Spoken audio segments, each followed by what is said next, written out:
Wow, wow. Ah. Hi, welcome everyone to the stream. How's it going? It's me, your favorite Scottish cat girl and flame queen, Rogue Liliana. How's it going? How are we? Do you know who you are? You're in the jungle, baby. Sorry, I went into a totally different place there. Hey guys, welcome. Hello, hello. Arthur, welcome into the stream. Hey, hi. Hi nerds. How's it going, Justin? Welcome. Flanders, thank you for 5 months. Welcome back for the 5-month streak. Thank you for using your Prime. You get 1 sub a month with your Prime, and Flanders chose to use it here. Thank you, thank you. Hey, Dr. Bray, welcome in. More important, where are we? You're in the jungle, baby. Sorry, I got into Guns N' Roses for some reason. Good thing Rogue always asks, how are we? How are you? Yeah, how is things? Oh man. So, first of all, another week. We're here. I hope everyone's got plenty of things to hydrate them, and you're comfy. Maybe got a blanket. I don't know. However, today's stream is going to be a little different in the sense of I wasn't sure when we were going to play this because it's just a brand new title, but the developer told me yesterday, hey Rogue, this is out today, and I was like, cool. So I said I'll check it out tomorrow because I wasn't streaming yesterday. So thank you for the developers, Betty Tiro, for the key. I appreciate it. They're also a Ukrainian developer, so please go support them, go check them out. This game is pretty cool in the sense it's a psychological horror visual novel, so all of that already ticks a lot of boxes for me. So I'm excited. I'm very excited. Not too great today, but I won't go into a stream. Oh no! If you need to DM me, Tristan, you always know you can. I got your back, dude. Feels weird. I feel busy. Mix of anxious, nervous, and oh god, why? How come? Have you got something exciting on the horizon? Is it job stuff? Oh man, my jaw is already like, Rogue, you're talking. Why? Don't talk. Why? Dun, dun. So actually, before we get into Hazy Mind, let's go over this week's schedule. So, yesterday, actually, not today.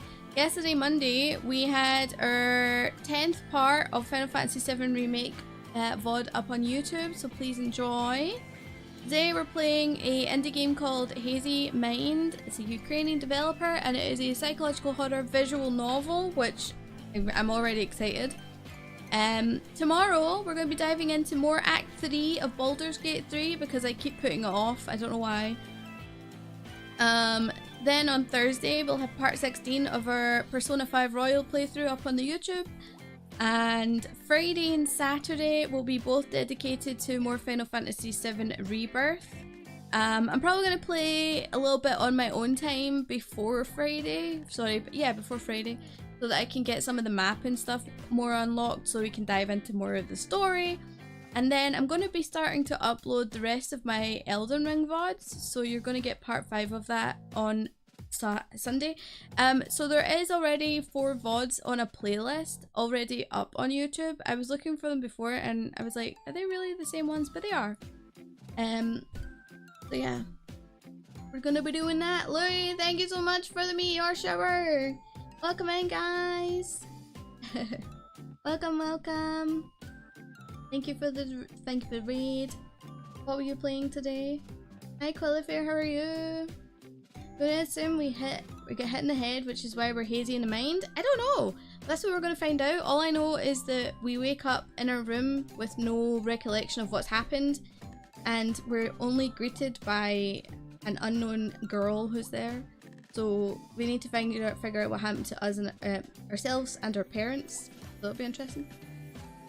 Got a job interview for something I'm sure I will bomb. My overseas application process is also moving along, and on the side, I'm starting to teach some friends the basics of Warhammer 40k. Busy. That sounds very busy, yeah, but do you know what? If you look at a job application and you see that you're more than qualified for that, then you're overqualified. Don't go for it. Go for a job that you look like you're saying, I can do that, but I'm not qualified. Because nobody learns a full job before they go into it. They learn on the job. Like, seriously. If you think you're not fully, like, qualified, just go for it anyway and just be confident. You'll be totally fine. Like, I know it's easy to say, go, yeah, just be confident, forehead. I don't mean it like that. I just mean, like, you can believe in yourself. We believe in you. So believe in me that believes in you. That's what I'll say. Went through all of the Return to Grace, which is a great and beautiful game and is free on the Game Pass. Ooh, I do have a Game Pass actually. I went to Mafia 3. Very nice. Very nice. I know. I'm okay. Something happened last night to a friend. Well, our partners were more specific, and I was up most of the night with them, so I'm tired. Oh, okay. Well, I can only pretend to send you energy because I don't have any energy myself. But here, have some energy. Goodness. Yeah, I think the idea is that we were a girl who wakes up in her room, and we're trying to figure out what's happened. So what I will say, in fact, I will do this. Because it's kind of important before we carry on. In fact, I should probably put pinned message in the comments. Hold on, give me a second till I write this message. So, warning. Dark themes in game, such as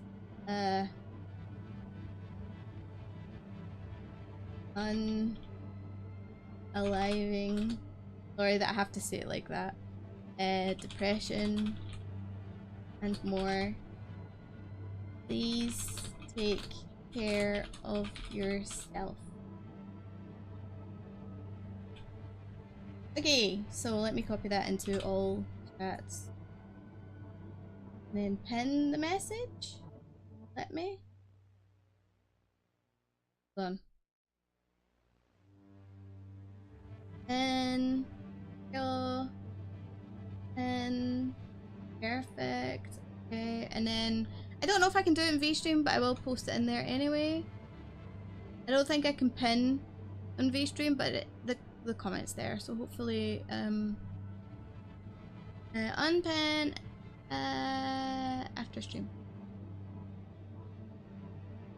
Okay, so basically this game does have dark themes, guys, so I want to give you guys just plenty of warning on that. It is a psychological horror, so there will be some stuff that will be within the game that may cause you upset if you've got any personal experience with them, or if you've got any triggers. So please make sure you take care of yourself, keep an eye on your own mental health. That's the most important. So yes. Ohayo gozaimasu, Kat-chan! Kat, have you got the coffee ready? Basically the standard human mental process after listening to the news for half an hour. Got it. Well, yeah, well, pretty much. I will accept your fake energy. I read that as fake money. I read that as fake money. Hi Hershey, thank you for the lurk. Oh, how's it going, Mike? Welcome, welcome. Okay, shall we get started? I'm excited. I don't know how long the game is. I don't know if it's too crazy long. What I do know is that there are 5 endings. 5 main endings and 1 secret ending, and to get to the secret ending you have to complete all 5 other endings, so that's quite cool. Whether or not we'll get to all those 5 endings today, I don't know. Maybe not, maybe, I'm not sure. Hi Jeremy, how are you? I'll take your fake money too. Mike, welcome back for 62 months. We will also accept the fake money, yeah.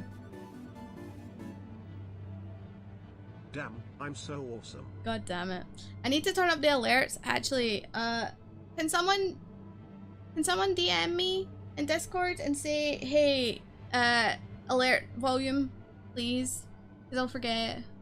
Isn't Scottish money fake money? Only in England. Only in England. Let's be honest, that's the only place. Okay, so I have all the volumes to maximum, right? I don't know whether or not I will need to turn something up or turn anything down, I'm not sure. So far, I think we'll be fine. Now, there is voice acting in this game, which I'm very excited for. And what I found really interesting was the languages. So they have English, Turkish, Polish, Ukrainian, I think that's Chinese, and Japanese. So that's pretty cool. This is a Ukrainian developer. Where's my mouse? Uh-oh. Can't see my mouse on the screen. My mouse has disappeared. Wait. Where is my mouse? Okay, so if I shift that, what, my mouse isn't appearing onto the game. Oh, my mouse really isn't. Hold on, I'm gonna exit. I'm gonna restart. So it's a Ukrainian developer, which I thought was really cool. DM sent as requested. Thanks, Tristan. Apparently English money is fake money to the rest of Europe. Too soon. Wow, Arthur! A kick in the nuts. Alright, so look at this cute little sad cat. Aww. Oh wait, yeah, I was gonna say you guys can't see it, but you can now. Okay. Game. Content warning! Hazy Mind is designed for an adult audience. This content isn't for everyone and will include topics such as unaliving, depression, blood, moida, and strong language. If you acknowledge this warning, click to continue. Guys, do we acknowledge it? Yes. Okay. You can skip text with tab or control. Okay, cool. Hey, I can see my mouse again. Poggers. I see my mouse, I see keyboard. Shut up, Mike. Fuck's sake. Everyone knows crime isn't real. Hey, ayo, a callback to our previous stream. That's what you call an inside joke. Okay. Are you guys ready? Please.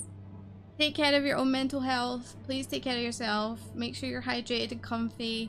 If you're listening in the background, just be aware that, you know, of the stuff that's happening in the game is dark themes, right? So I don't want anyone to come away from the stream feeling like shitty about themselves or anything like that. So if you find yourself kind of needing to bow out a stream, you don't even need to say anything. You don't need to justify it. Just, you can feel free just to bow out, and that's okay. I totally understand, and yeah, let's check this out. That's a cute emote. That galaxy heart, that's really cute. I've never seen an animated emote like that before. Okay, I go EPs. See you later. Bye, Louis. Sorry I didn't see that straight. Okay, start the game. I hope the volume's gonna be okay. If it's not, please let me know. Oh. My thoughts fragment my mind like shards of glass. I can feel each unaliving thought slicing me from within. Be happy. Okay. But get ready for work. Bye, Justin. Have a good day at work, dude. So the art style reminds me a little bit of, remember when we played Faith? Remember that? It's a mixture between like Faith and Slay the Princess. So far, at least. The kind of drawing style. I'm tired of battling with my own mind, with each day growing increasingly burdensome. Antidepressants and sleeping pills, my daily allies, will yet again become today's escape from this world. Internally, I'm screaming in pain, but the fear of what death might bring holds me back. Is it worth the fight, even when everything inside is pleading for surrender? Okay, so we're getting into this really freaking quickly. Holy shit. Death seems like a relief, but what if it's just a different kind of pain? Thoughts spin in my mind, but my heart keeps on beating. My hallucinations morph into terrifying creatures, forming in my mind like worms, offering no peace. Fear paralyzes me, leaving me in the darkness with my own thoughts for company. A bottle of pills in my hand, my heart pounding in my chest, a terrifyingly real reminder of the life I wish to end. I understand how strongly emotions overwhelm me. I understand how long I have thought about this, but my brain continues to look for reasons not to do it. In the end, my self-hatred still wins. Pills feel as icy as snow. Their coldness seeps through my skin, swiftly sweeping away the last remnants of doubt. Closing my eyes, I swallow them one by one. My mind starts to fog from the pills I've taken. A strange moment of silence ensues. It's as if the world has slowed its rotation, giving me time to reconcile with my fate. The sensation of the pills in my throat feels like a sharp blow to the back. Confirmation of the irreversible decision I've just made. The world starts to slowly fade away, as if someone is gradually turning down the brightness on the TV. My consciousness becomes foggy, thoughts mingle quickly, turning into meaningless chaos. I hear my own breathing, its cycle getting quieter and less frequent. The last thing I feel is the heaviness in my eyelids, which close involuntarily. I surrender to lifeless yet soothing oblivion. Sleep comes like a wave, sweeping me into an impenetrable depth. I surrender without resistance. Suddenly, a glimmer sparks in the darkness, and I see a dream. The surrounding darkness starts morphing dreams within its stir. Stories both frightening and familiar. There are scenes from my life, moments of both happiness and suffering. As each second passes, those images become more vivid, adopting shapes, colours and sounds. Some of them are kind, reminding me of times when I laughed, when I was happy. But there are dreams that pierce me, reminding me of what led me here. I dive deeper and deeper into the dream. It's like a journey through my own soul. And suddenly, in this endless depth, I begin to see light. It's a warm, muted glow that beckons me from the darkness. I'm drawn to this light, like a moth enticed by fire. And when I touch this light, I can feel it start to fill me, rousing me from the dark sleep.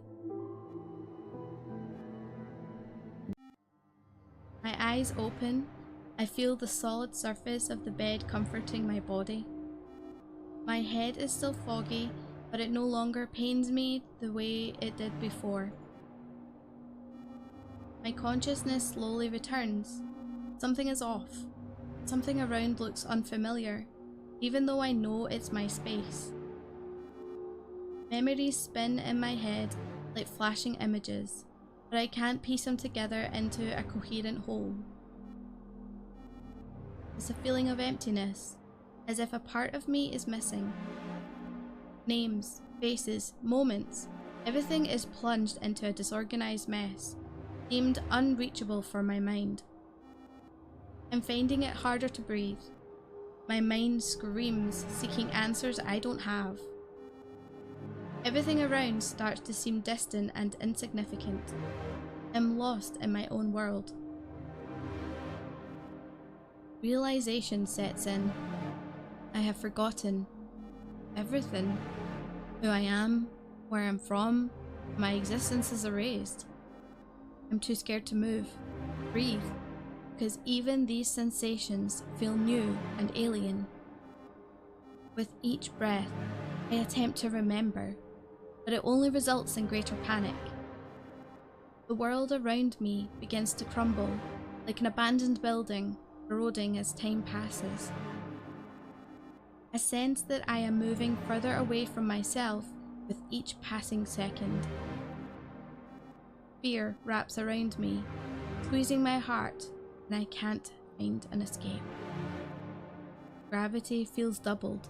My body fails to resist, falling back onto the bed. The moment my body touched the bed, there's an instant relief. It's an unexpected calm in the midst of chaos.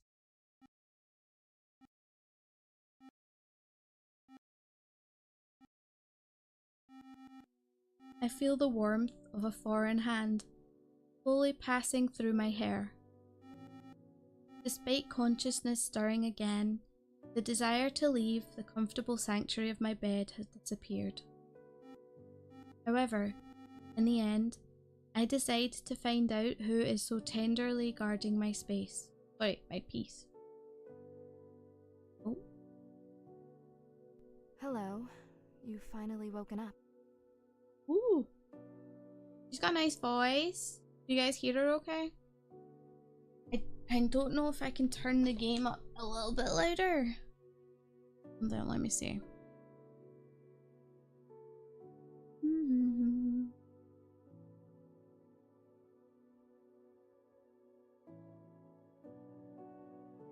That's much better. Let's turn it up to 100.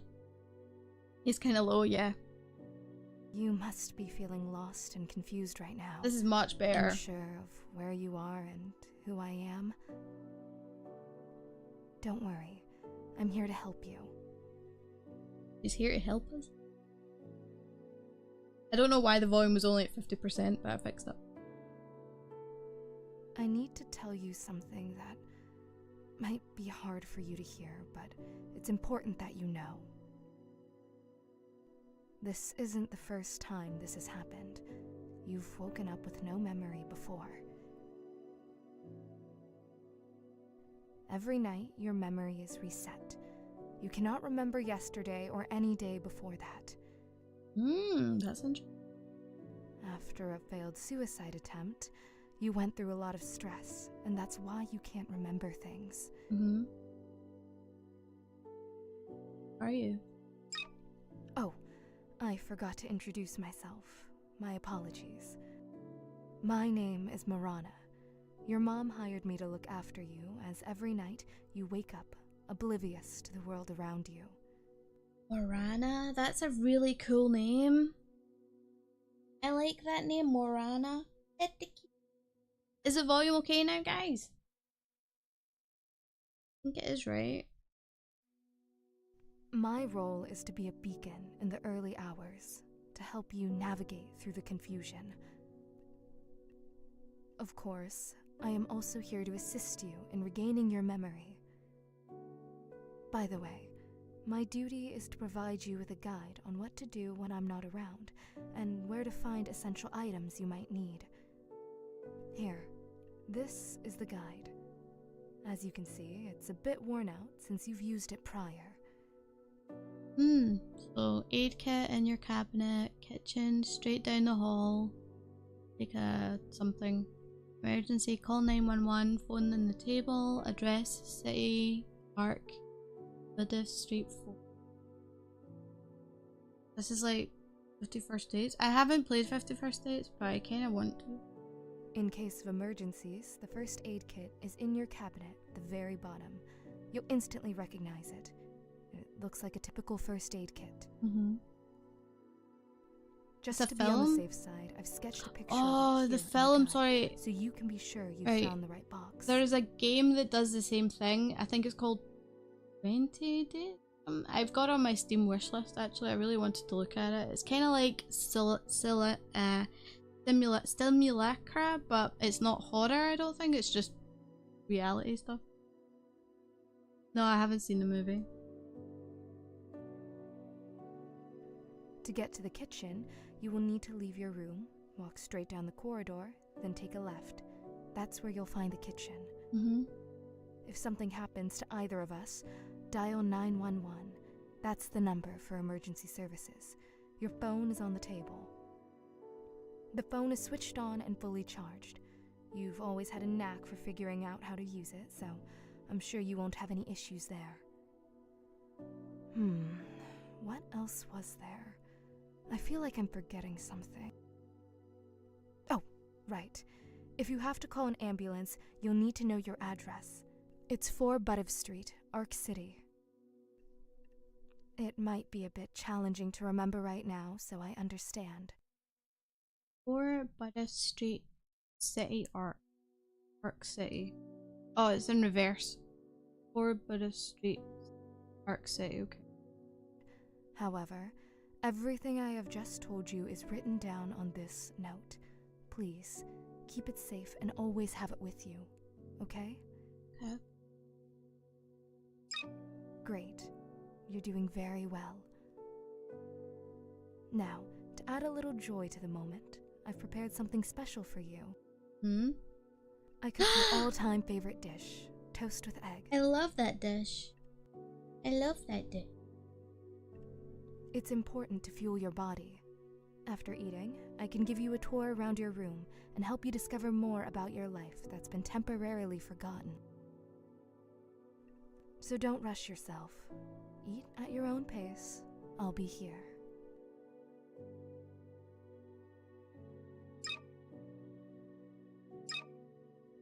Well, since you're done with your meal, we have one more thing to do. You'll need to take these pills. They're antidepressants. They've been prescribed by a doctor to keep any panic attacks at bay. Okay. Without them, things could become difficult, and I don't want that for you. I don't want to appear as if I'm forcing you to take some strange pills, especially if you are uncomfortable. That is not my intention. While it's a condition for me to be able to show you the room, the decision is completely yours. Just so you know, regardless of your choice, I will still guide you around the room. Okay. And I understand if you choose not to take them. Will you take these pills or not? Okay, I will take these pills. No, I will not take them. ... Oh, so this is where choices start to matter and can change endings, I suppose. Okay, well, in this playthrough, let's go with we'll take them, and then we can like work our way down, because we can always skip dialogue once we've seen it before. So let's go. Okay, I will take these pills. I had faith you would make the right choice. You'll need to take 2 pills to ensure everything goes smoothly. I know it might sound a bit daunting, taking 2 instead of 1, but trust me on this. Okay. Look him in, pull it. Nothing adverse will happen. Uh-oh. Here, these are the pills. Uh-oh. Just take them with water and let them do their job. I've noticed a shift in your gaze. Are you feeling all right? Please, you must tell me. If the antidepressants are affecting you adversely, it's better to stop taking them. I'm alright. Okay then. The next thing we need to do is explore your room. However, I see that it will be difficult for you to get up, and you'll certainly need my assistance. Give me your hand so I can help you rise. She's really cute! I understand that you are curious and have many questions. Let's do a question and answer session before we check out your room. Choose your questions carefully, because I won't answer them a second time. Oh.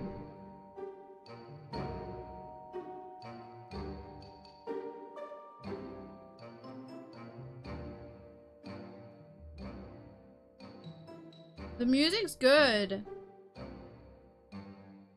We can save. Ooh, yes. Okay, let's do this. Okay, she won't answer them a second time. Of course, you can save and revisit these questions, but where's the thrill in that? Oh, that's true. Trust your initial instinct. That's my advice. Okay. So, what do you want to know? Where is my mom, or why did I decide to attempt suicide? Okay, so, where is my mom? Honestly, I don't know. You don't know? Look at her hands. It's got very, like, really long fingers. I don't see her when I visit you. It wouldn't be right for me to ask where she is, because she is my boss. Right? So, I cannot fully answer that, but I think she is working hard for you. Do you have any other questions? Okay. Oh! Oh, the questions changed? Why did my mom hire you? Why is it night and not morning?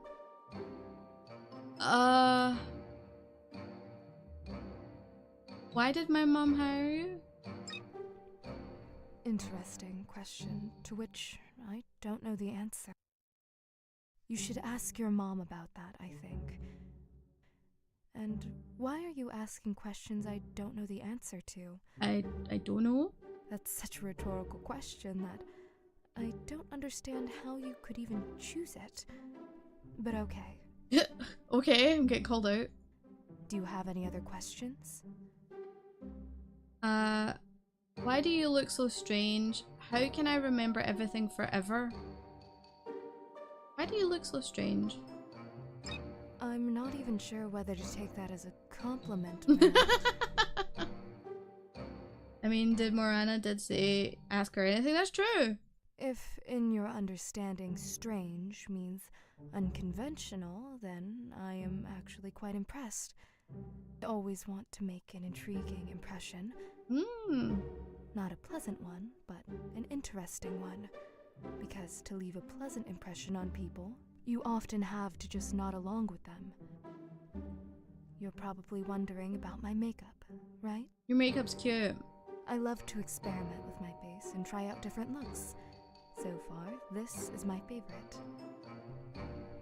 You should enjoy life and do what you like without worrying what others think. Yeah, I agree with that.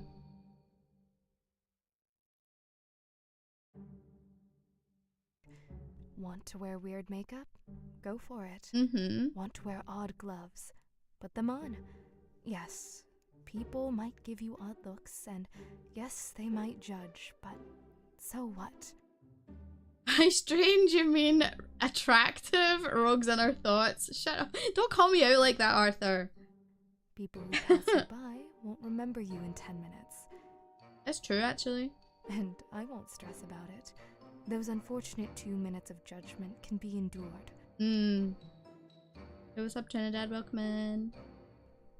It's true what they say. People love to talk about themselves. Sorry. Do you have any other questions? It shines through, Rogue. No! What happens to your hands? What are those triangles under your eyes? Those triangles are eyeliner, you dipshit. What happened to your hands? For now, unfortunately, I can't answer that question. What? It's personal. Oh. All I can say is that it was an unfortunate accident. Oh. That's all. All right. That's enough questions from you. Let's move on to inspecting the room. Okay. Well, I'll step back now, and you can hover the cursor and click on the items that interest you. Okay. So we've got our bed. This is the coziest place on the planet. True. Oh god, if it were up to me, I would sleep in bed all my life. Same. I know it's not much different from death, but I love dreaming, so death is not an option. I dream too often. I wish I dreamed less. Though who knows? Maybe we really do dream after we die. Think about it. But let's not talk about me, right? It's about you. This is the bed you sleep in. Usually, you just lie there and stare at the ceiling. As a child, it seemed you had fun glow-in-the-dark stickers that you would gaze at for a long time when you couldn't sleep. I like her voice, it's really nice. Laptop. That book that I can't touch. Calendar. Plants. Okay, let's go with laptop.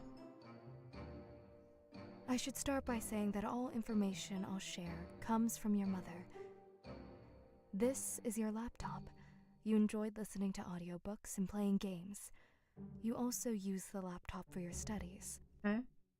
You even made friends online to play games with. This laptop is like an extension of you. You practically spent all your time on it. Like my PC. As soon as you left school, you initially spent a lot of time on your laptop. I should have said that roguelikes, Morana's voice, Arthur's inner thoughts. Shut up! Listen to audiobooks and play games. I feel called out. Yeah. Apparently, you were attempting to isolate yourself from reality and its consequences. But soon after, you grew tired of it and stopped playing video games. I'm not sure if it was a good or bad decision, but it definitely changed your life a bit.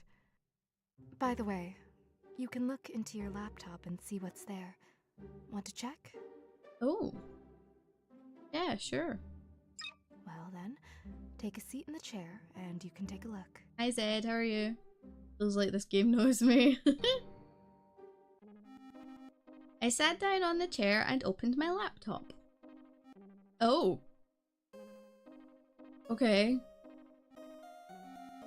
Did I really set this horrific picture as my wallpaper? It looks a bit scary. But there's also some files on it. They don't have names, but I should hover over them and click on the ones that interest me. Okay, so looks like a video, documents, okay. Round 1. Whoa!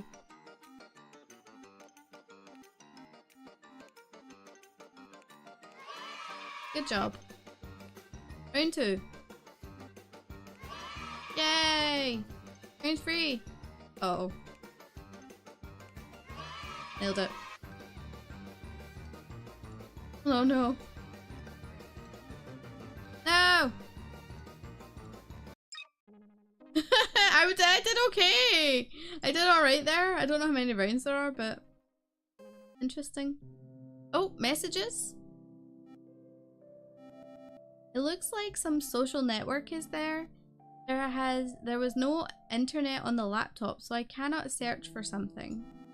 But in the social network, I have only one chat with one person named Io. I started reading our messages. Io, why are you treating me like this? Me, I just don't want to have anything to do with you. Io, but why? What did I do wrong? Tell me, I will correct it.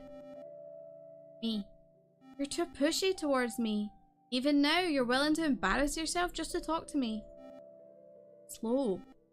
You should value yourself more. Io, but you're the only real friend I'm sorry. Me, don't apologize. I'm the one who should be apologizing. So please forgive me. I hope you find a better friend than me. Io, why does everything have to be so complicated? How can I fully understand you?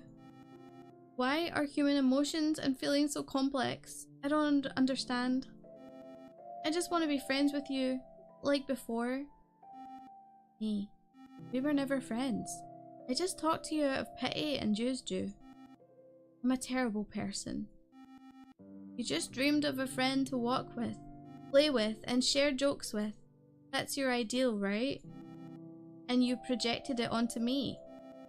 But I don't really want to talk to you. I'm not really interested in everything you send or share. I'm not even interested in how you're doing. I asked out of politeness, although I don't even remember the last time I did. I've been silent about this for so many years, and finally, I can speak out. This feeling is priceless.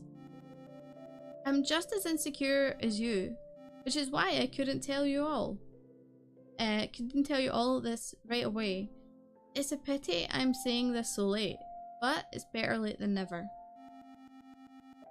You would continue to live in a lie and a colourful world where I'm your best friend, where internet friends will definitely meet, and where everyone cares about each other. What kind of magical world is that? You know what else? Your childish behaviour really annoyed me. You often got upset when I ignored you. Don't you understand that sometimes people find it hard to gather their thoughts and respond? You acted like a child, as if everyone owes you something. No, they don't. You owe it to yourself. You need to be your own friend. No one else will help you grow up and stop being such a selfish child. Yo, that's harsh. All these years of self-imposed exile was to prepare me to save the world by living my life I've always had during lockdown. This is so relatable. And officially, that's why you're better off without me. This is my last message, after which I'm deleting my account. Goodbye. Sorry. Shit. That is harsh. Holy moly. Oh, hello. In New Arcadia, a vast city, there was a unique job held by a man named Icarus Finch. He was known as the architect of memories, crafting and moulding memories into real-like experiences for people seeking more than just their everyday life. Icarus's small studio, high in an old building, was filled with jars of shimmering essences, echoes of laughter, sorrow, and joy. Many visited him, each longing for memories they missed or never had. One rainy night, a ballet dancer named Elara came to Icarus.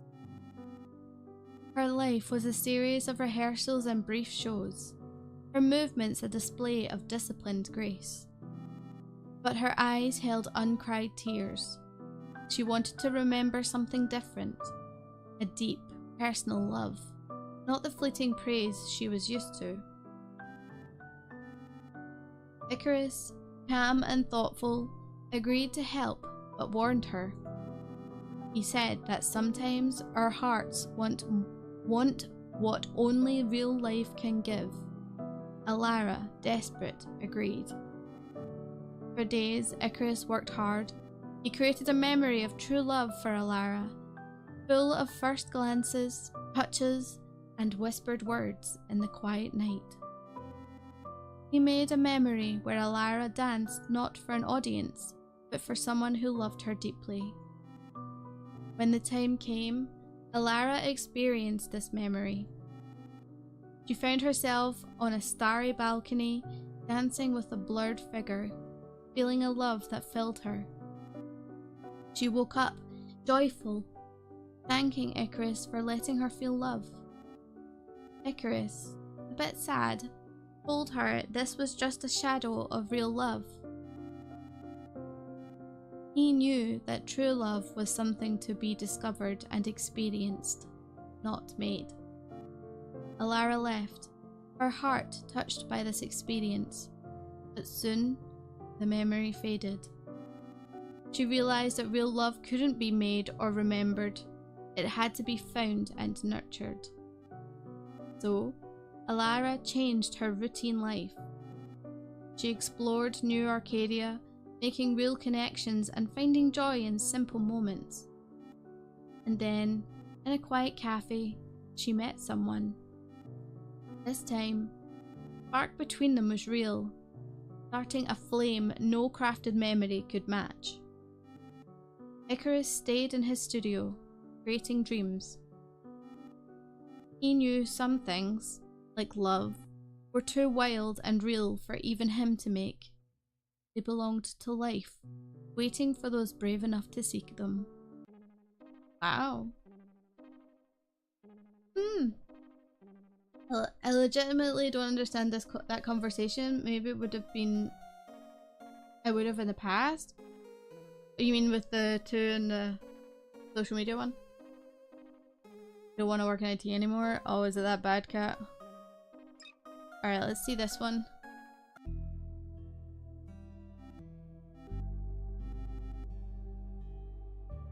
Okay.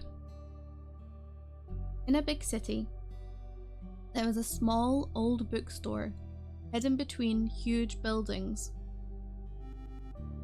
This was Julian's special place. He loved books, and he looked after the bookstore. He had lots of stories to tell, but his own story hadn't happened yet. Then, one rainy Tuesday, everything changed. A girl named Amelia came into the store. She had eyes like the storm outside and a mysterious smile. She wanted a book from the top shelf, a book Julian didn't even know existed. When he got the book for her, their hands touched for a second, and it felt like a new story was starting. As Amelia kept visiting the bookstore, she and Julian got closer. They talked quietly among the old books, laughed together and shared secrets. Julian started to fall in love with her. But Amelia always seemed a bit sad. Julian could see it in her smile and her eyes. He didn't ask why, because he didn't want to ruin what they had. One day, as the sun was setting, Amelia looked really sad. She told Julian something hard to hear. "I'm sick," she said, "and there's no cure. I came here to get away from it all, to be in the stories where everything ends happily and love lasts forever." After that, everything changed. Time, which once made their love grow, now felt like it was running out. Julian wanted to make every moment count. They spent all their time together, making their love story stronger, even though they knew it would have to end. One cold day, when the leaves were gone, Amelia passed away. Julian was with her, holding her hand. The room was very quiet, like when you finish a really good book. After Amelia was gone, the bookstore felt different to Julian. It was full of memories of her. He kept looking after the books, but he was never the same. Top shelf, where Amelia's book was, but dusty. It was like a reminder of the girl who had changed his life. Now, in the quiet corners of the bookstore, if you listen carefully, it feels like their love story is still there. Julian talks to Amelia's memory, telling her stories.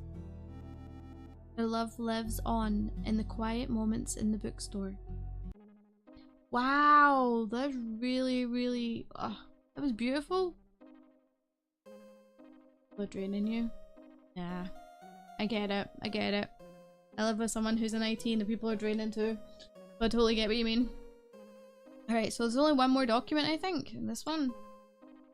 So we had the game, social media, Book of Icarus, Book of Julian and Amelia, and then this one. In the future, cities float in the sky and people can reach the stars. Oh, hello robot. There was a robot named Ilios, the last of his kind. He was special because he could understand and show human feelings, made to connect people and machines. Aww. Ilios lived in a big, empty city that people had left to live among the stars. Speaking of that person, by the way, is he taking a break from streaming? Oh, are you talking about Pyro? He was taking a wee break just because he was obsessed with 7 Rebirth, so he'll be back tonight.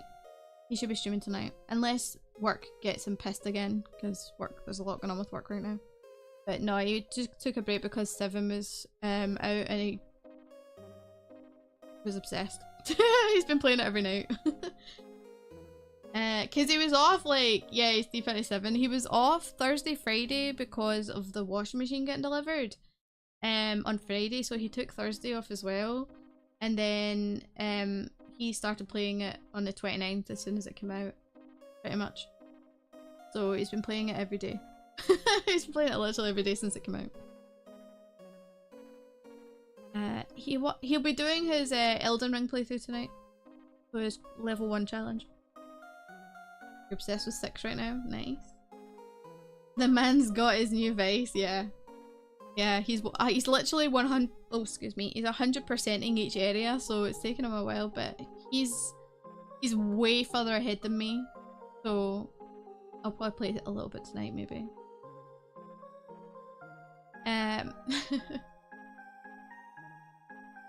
I still haven't finished 6 or 4 or 9. Ugh. Anyway. He walked around the tall buildings and quiet streets, remembering the humans who created him. He saw their happy and sad times in his memories. Ilios often wondered if he could really feel things, or if he was just copying what he saw. One day, as the sun was setting, Ilios found an old teddy bear. Aww! Cute! It was old and worn out, but Ilios liked it a lot. He called it Tim, and always took it with him, like a friend. Years passed, and Ilios started to break down. He moved slowly and didn't work as well, but he kept hoping people would come back.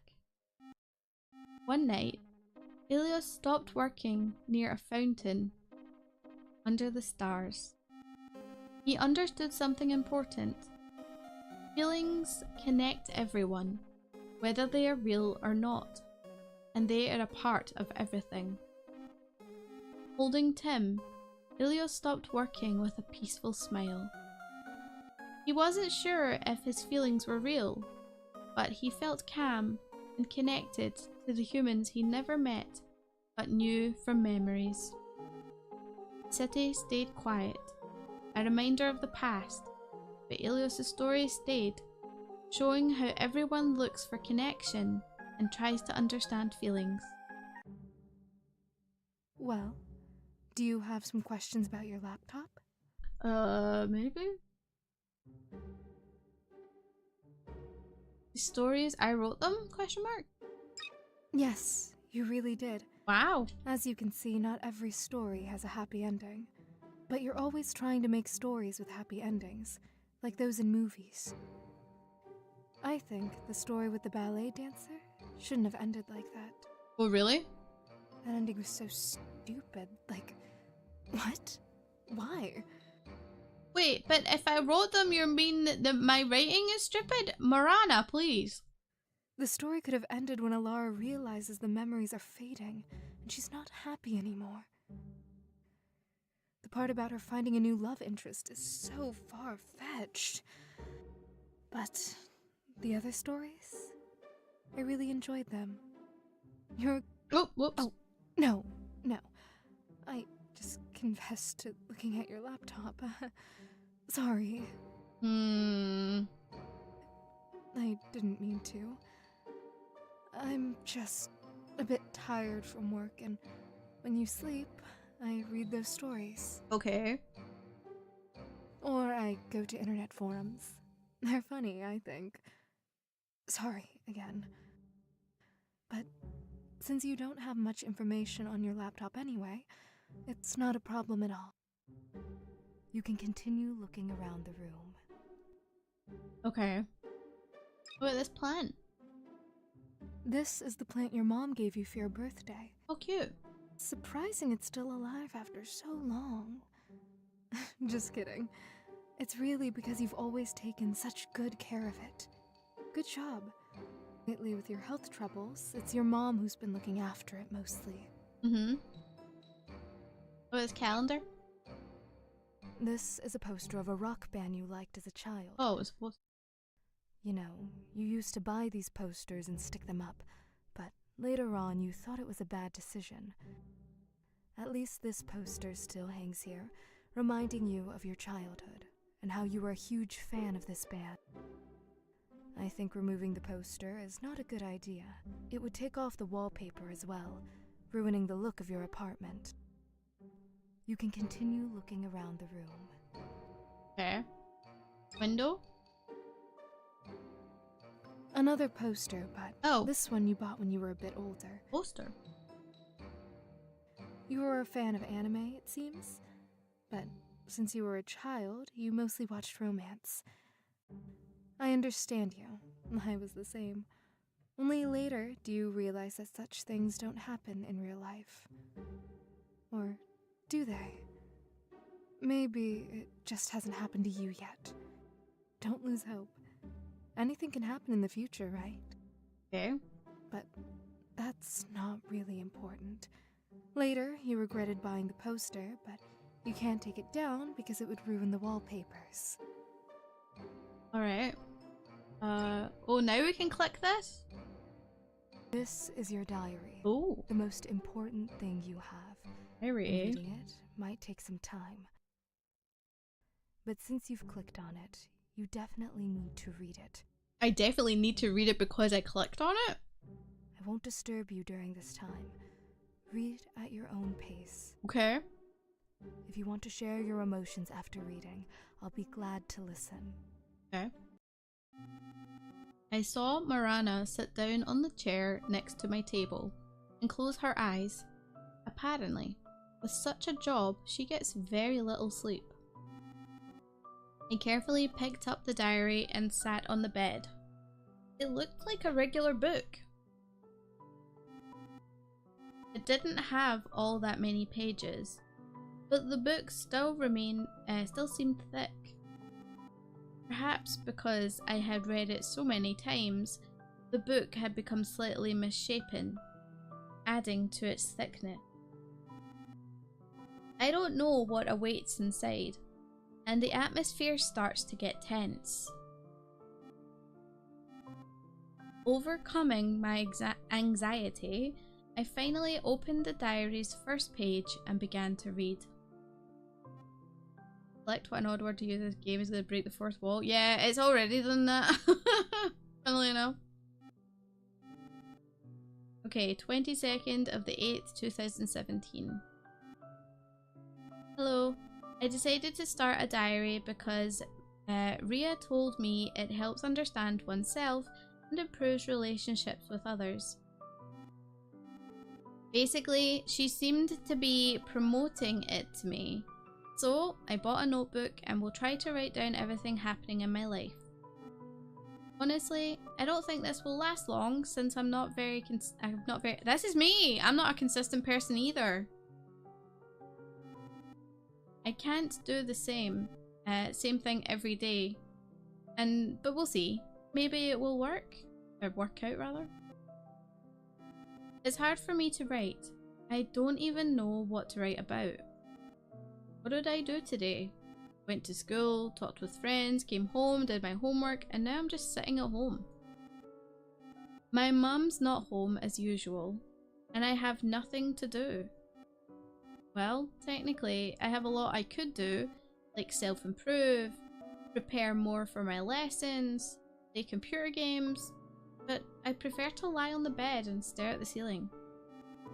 I don't know if everyone is as lazy as me, or what it's called. Procrastination, I think? Not sure about the spelling. When you can become anyone in this world, work hard, live your passion, but you choose to just lie on the bed.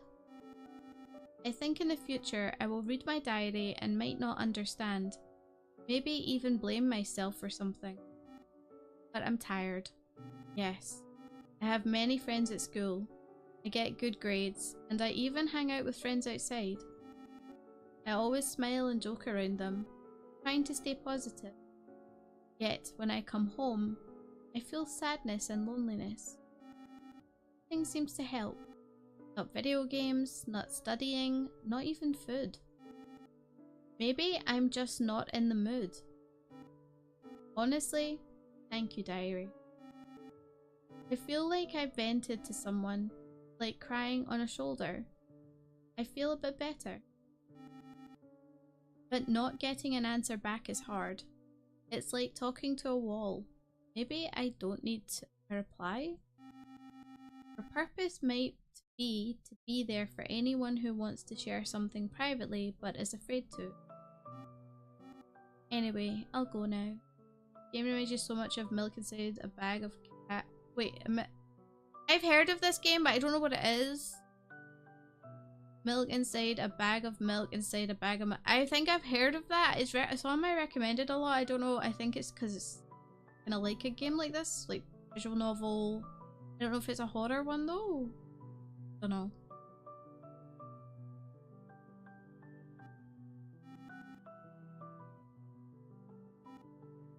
Hello again, diary. It's been 2 days since school started. These days were normal.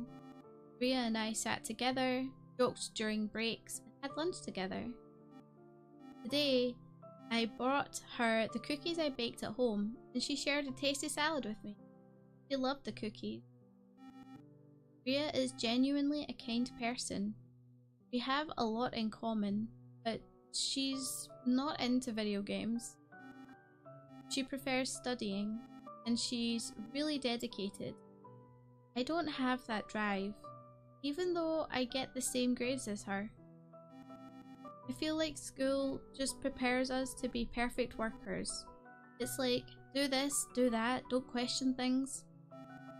Or else you'll get the lowest mark, or in a job setting, you might get fired. This is so true.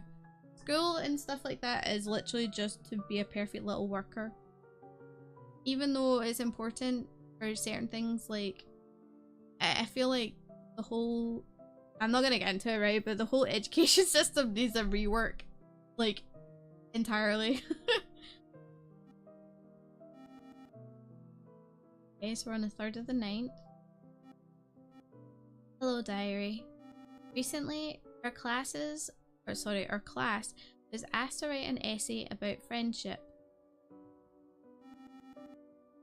I spent a long time thinking about what to write. I have many friends, but what does this essay really want from me? I like this game, the girl character book. Who has a bright colour outline too? Ah. Should I worry more about what the teacher thinks rather than what I truly feel? It's so absurd. You also learn how to socialise. Yes, that's true. You learned how to socialise. Oh yeah, school does have its important parts, but there's also things that I wish better. Times have changed, the education system should too. Yes, I agree. But as usual, education system's always behind. At first, I wrote an essay expressing my real opinion that friends are just a way to avoid feeling lonely. After rereading it, I realised the teacher wouldn't like it. I tried to write something that would get me a good grade, but the problem was, I sat with that paper for over an hour and couldn't think of anything.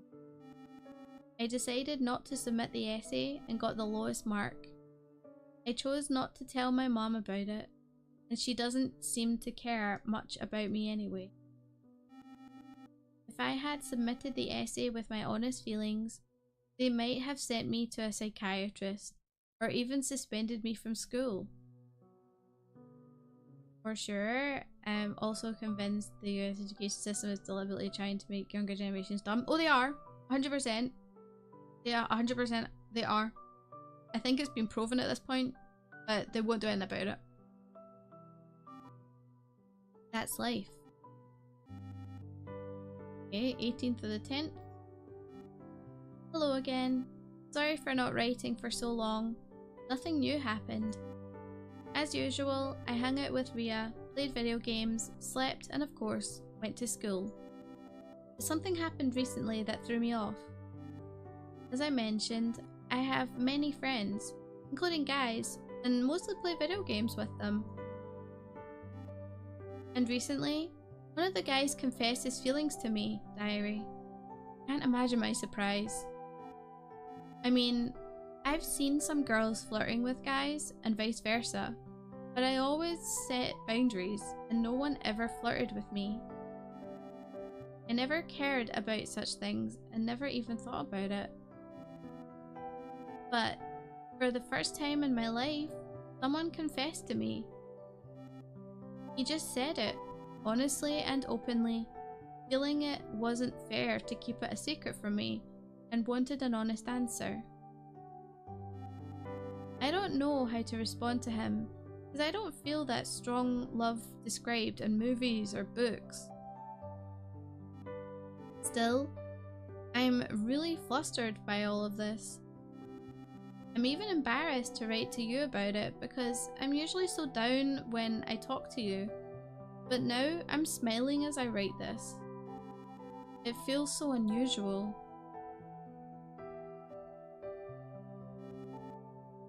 Okay, 2nd to the 11th. Hello again. I remember the last time I wrote about the guy who confessed to me. Well, we're seeing each other now. It's not like we're officially together and act like a couple. We're just hanging out and getting to know each other. Throughout this time, I realised I liked him. I'm now really worried about what will happen next since he hasn't asked me about my feelings yet. But if he does, I'll be so embarrassed. All of this is overwhelming me. Lately, I seem happier and even started turning down Ria's offers to hang out. She's quite puzzled because I haven't told her who I've been spending time with, but I think she suspects I have a boyfriend. She's even started teasing me about it. To be honest, I'm a bit scared. Soon, we'll be applying to colleges, choosing our dream professions, or staying in school for 2 more years. I think I'm not very sure about what I want to do, so I'll stay in school for another 2 years. Thoughts of the future upset me. I don't want to think about it. I've got a strange feeling that something's wrong with me. Kitty! Kitty, kitty, kitty, kitty, kitty! I love to draw, especially different creatures. For instance, I recently drew a chubby black cat during class. My imagination can run wild sometimes. But in class, believe it or not, I thought I saw that exact cat I drew walk into our room looking so real. I instantly knew it wasn't real and laughed it off, blaming it on being tired from school. But deep down, I'm worried and scared. I know mental health issues can be inherited. I had a grandfather who took his own life. My mother often spoke of him, remembering him as a great man, and cried for him. She said he lost his mind after my grandmother's death. I'll never meet him, though I wish I could have talked to him. It's a pity.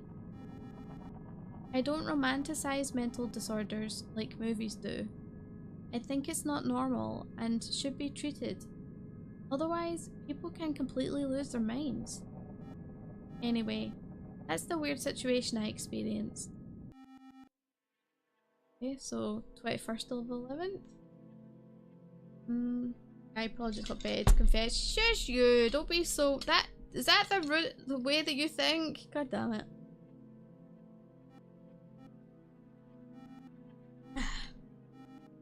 Hello, diary. Life goes on as normal, or as usual. But I want to vent, maybe even cry a little. I think something terrible is happening to me, and I'm too scared to tell my mom, even though I know I should. I don't want to become like some movie psychopath or schizophrenic. I hate the idea. Only fools romanticize that, as these are scary diseases and people do horrible things when they suffer from them. I recently read a story about a woman who killed her own kids overnight because she was schizophrenic. From what I understand about this illness, you see creatures or places that aren't real, just in your mind. That's been my feelings lately. I've started seeing weird creatures, especially when I'm bored. Like during classes, I see them often, and it's hard to get rid of them unless I distract myself.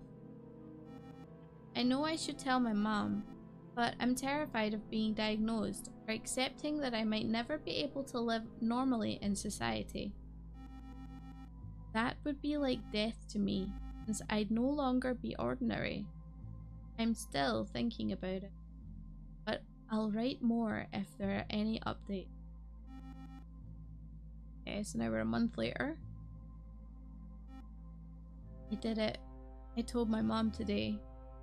It was hard, and seeing her reaction was painful. The look in her eyes and her expression said it all. She might see me as a monster. Or maybe she doesn't believe me and thinks it's just a teenage prank. I don't know. It took a lot of time and effort to get it out and find the right moment. I don't know what to do next. This is the first page I've cried on. Sorry. It's just very hard for me. I want to tell others, but people might avoid me. No one wants to be around someone like me, I'm sure of it. I might go mad and hurt them or myself. Who knows what other horrible things might happen. So I'll keep quiet until the end. For now, my mum and I have scheduled an appointment with a psychiatrist she knows. I don't know my diagnosis yet. I'm just fearing the worst. Life's been tough, especially when things are finally starting to get better. I've been in a relationship with a boy, my relationships with my friends are better than ever, and my school grades are good. Okay, diary. I'll write when I have a friend. Bye. Okay. 26 of 12. Schizophrenia. It's hereditary. I got it from my grandfather. I've been removed from school, but my mum arranged for me to be treated at home because the quality of the mental institutions are terrible. I didn't say goodbye to Ria. It was too hard. I'd probably tell her I was transferred schools and moved away. I haven't talked to my boyfriend since my last diary entry. In fact, I've been ignoring him. I know I'm being horrible to them, but maybe it's better they never knew me. Do you think the person, the social media conversation that happened was her and Ria?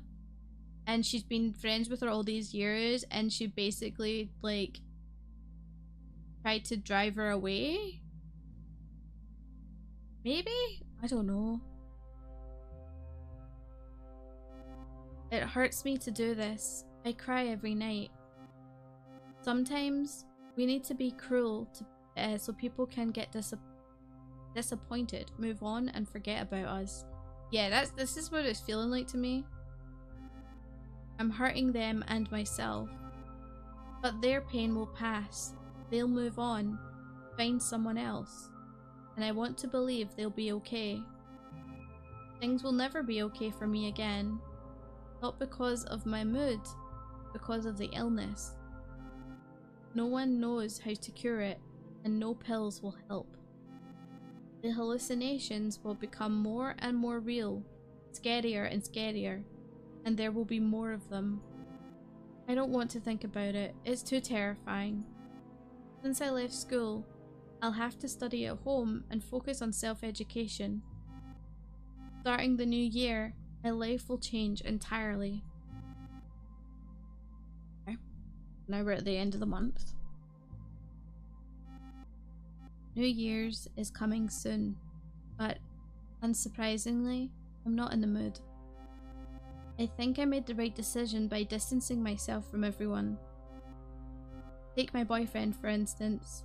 Our relationship would never have worked out. It's not because I'm bad or can't act normally. I'm not crazy. But relationships have goals, like starting a family. I look ahead and I don't want my children to experience what I'm going through now. It's better for both Rhea and him to move on in life.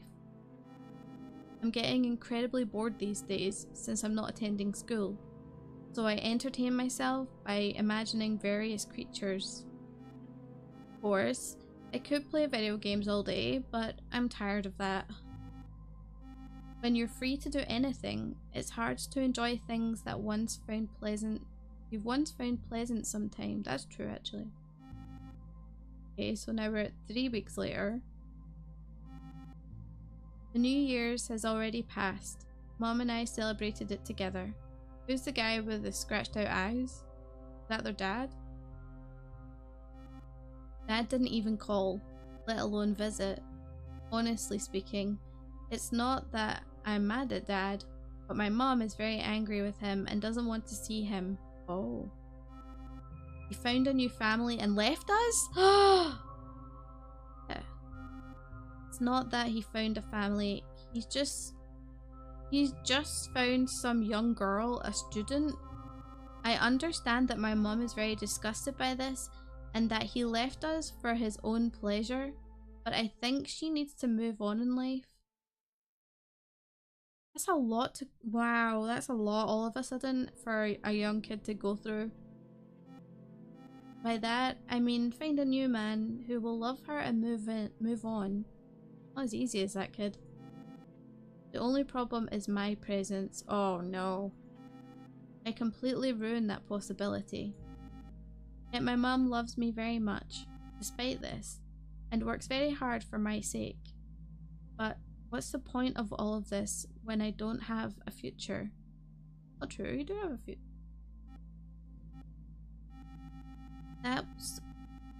That's why I think it would be better if I didn't exist. Uh-oh. 5 days later.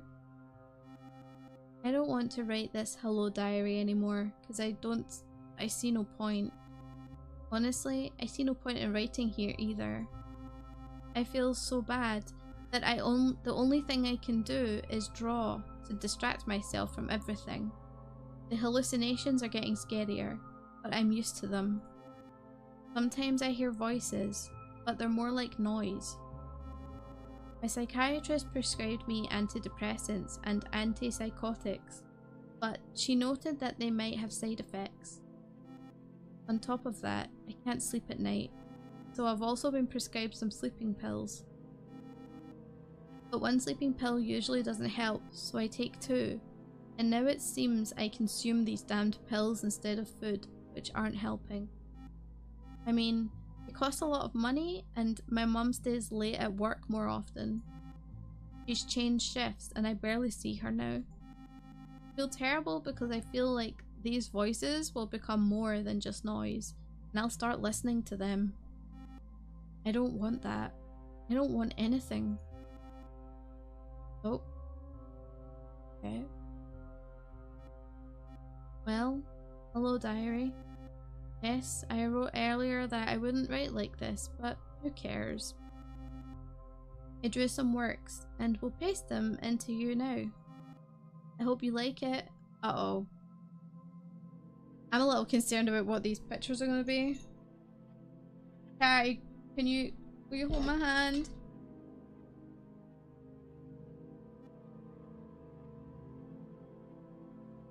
Okay, they're not too bad actually. They're actually quite cute. Okay, not bad. Very good. Wait, Morana? Wait, Morana's in a hallucination. She's not real. She's not real. She's a hallucination. Wait, is this Morana?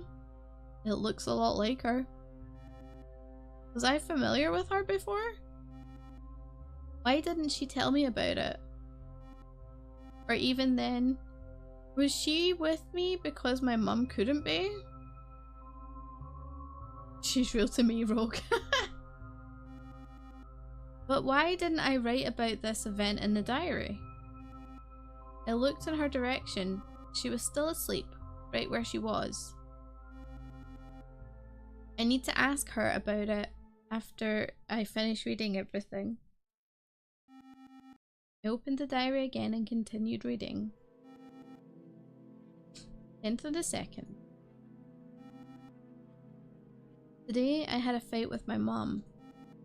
Called me a mistake, said I do nothing, and that I'm a burden, and called me stupid. Oh, that's a scarred for life type of event. Holy. I understand she said it out of emotion. She was telling the truth and only the truth.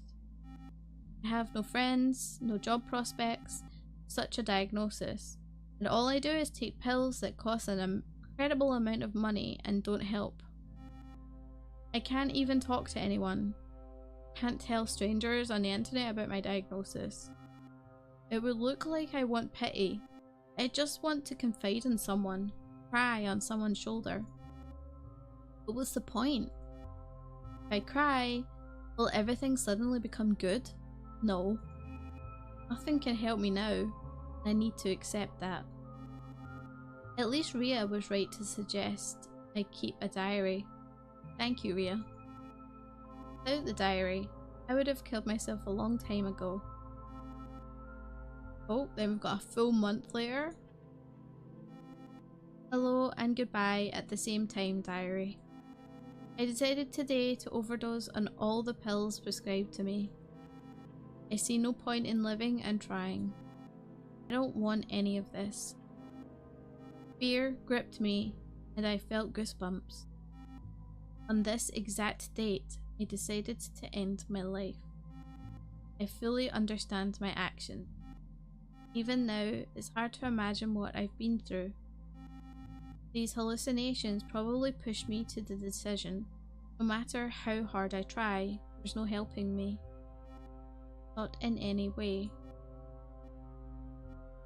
Okay. That should not be the main focus right now. What's important to me now is to find out who she really is and how her drawing could have been in my diary. I closed the diary and approached Morana. Wake up. She ignored me and doesn't wake up. I felt goosebumps again. Couldn't breathe. I'm really scared to touch her. I don't know. I'm very afraid. I can't see her face while she's sleeping. It was covered by her hair. But I had no other choice. I gathered courage and touched her. Are you the same person? I don't know. She quickly grabbed my hand with her terrifying black gloves. Still couldn't see her face.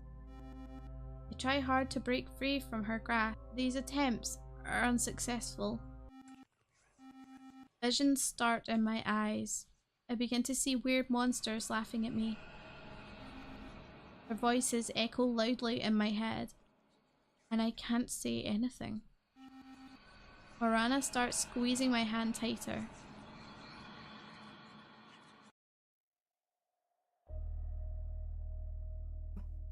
Oh my god, how can someone be so stupid? I just can't anymore. Where is your intelligence? Huh?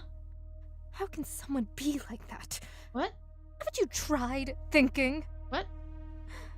I am not real, and even a fool would understand that, right? I understood that. That's what I thought. Even someone who hit their head 100 times could figure that out. But the nonsense in the diary that you made up, do you really believe all that? I understand it's a very sad story, but even this sad story is made up by you. Why invent such a tragic story for yourself? For a friend and a boyfriend? You hate the truth, don't you? Well, think about it again.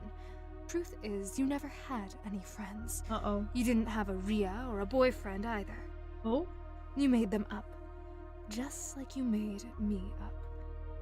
Okay.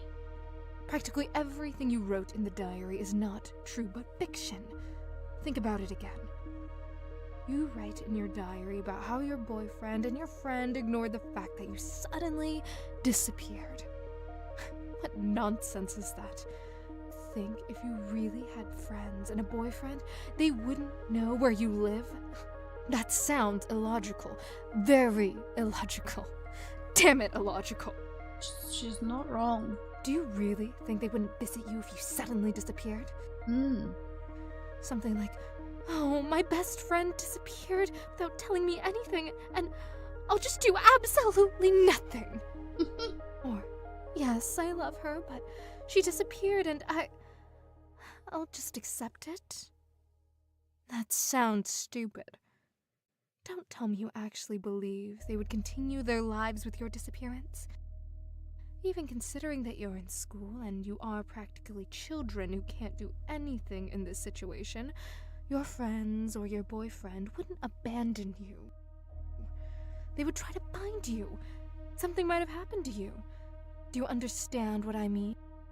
But unfortunately, all of this is just your imagination. No one is going to look for you. In reality, you're just a lonely girl with schizophrenia and a bunch of psychological disorders who doesn't leave her home. You've had this illness since childhood. You didn't go to kindergarten or school because of it. Oh. And your mom kept you at home. You hardly saw the sunlight in your life. Not that it's her fault. She was scared to let you out among people because you always acted strangely, and other children always laughed at you and bullied you. Your father left your family not because of some student he found, but because of you, and you know it. It's all because of you. Oof. You've gotten too caught up in your own play. I'm tired of being in it. I'm leaving. What? Stay by yourself and enjoy the solitude, since you love to suffer, right? Don't leave me, Morana. Morana got up and left, slamming the door loudly behind her. She appeared upset, even though she was also angry. I'm somewhat confused by what she said. It doesn't fully register in my mind. Should I go after her? Go after her? Not go after her? Go after her, right? We have her note with us? I think we do, right? Let's go after her. Suddenly, I spotted a strange creature on my bed, looking at me with its peculiar eyes. Cute! Are you leaving already? Everyone leaves. I'm not surprised. You're not an exception. Fine. I release you. Go on. Just be careful, okay? Okay. Strange yet unexpectedly charming monster. But I'm off to follow Morana. I'll return to this creature later. I need to press on the door to catch up with her.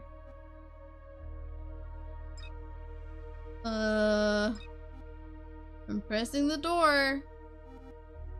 I see a corridor, a long corridor, and directly opposite my room is another room. Isn't that where the kitchen is? It's wedged open with various linens. That's odd, but maybe Morana went in there? At some point, I became fearless and pushed the door open. Ah!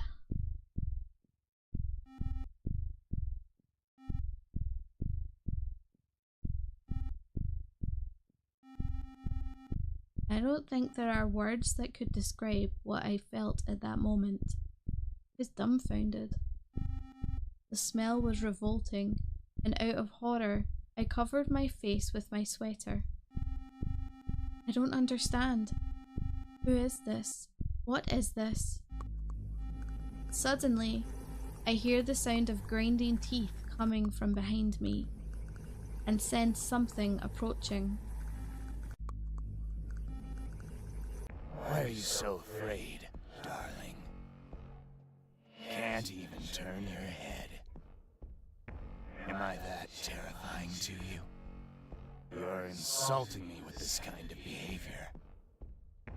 If you don't turn around, In 10 seconds, I will kill you. Excuse me, can I save?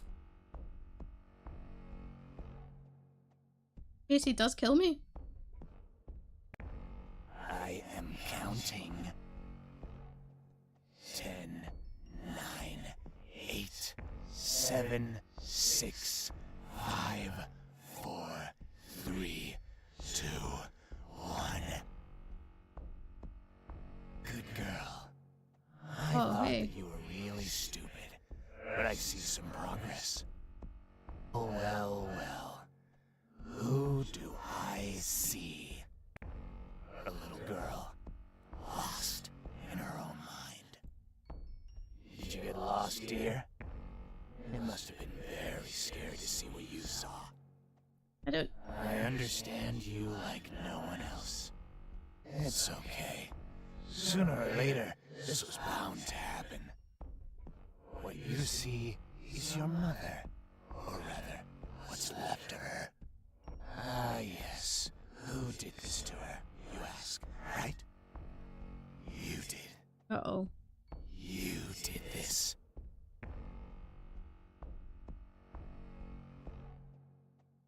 I don't believe you, you're not real. Well, you just said something quite obvious. Indeed, I'm not real. But to you, I am real. I'm your consciousness that has taken this form. Oh. Believe it or not. I don't need your trust. It's worthless. You're a sick person who should kill yourself. Uh-oh. It's all your fault. Your fault that your mother has been decomposing for a week under her bed. If it weren't for you, she would be alive. And you, a criminal who deserves nothing but jail. But personally, I think it's better to kill yourself than to live a life like yours. Don't you think? Ah, wait. Your look. I know what it says. You don't just disbelieve me. You want to see evidence. Uh-oh. Well, you could have said so straight away. Ah! I will gladly show and tell you everything in detail. In the smallest details. Uh-oh, please don't. It was a regular evening, and you had a fight with your mom. You had been arguing quite a bit lately, mostly about trivial things, and it no longer surprised you. You had gotten used to it. This music's kinda hitting kinda hard, I like it. But at some point, your mom began to lose her mind with anger towards you. She got so angry that she started hurling terrible insults at you. She kept repeating one word. Wretch. Perhaps she said more, but all you could hear was the echoing word. Wretch. Let's talk more about how exactly you killed her. You don't remember? No? Look, do you see the broken vase on the floor? With that vase still filled with flowers, you tried to kill her as she turned toward the window. Honestly, you hesitated at first, but after grabbing the huge vase and hearing her insult you, you seemed to get a taste for it. Oh no. I was telling you to do it at that moment. You know, to add a bit of courage, since you were always too timid to take bold actions. And at one point, after mustering a great deal of courage, you took a last breath before... Boom! Your mom had no opportunity to grasp what happened. But you missed when you threw the vase. Like I said, you're not good at this.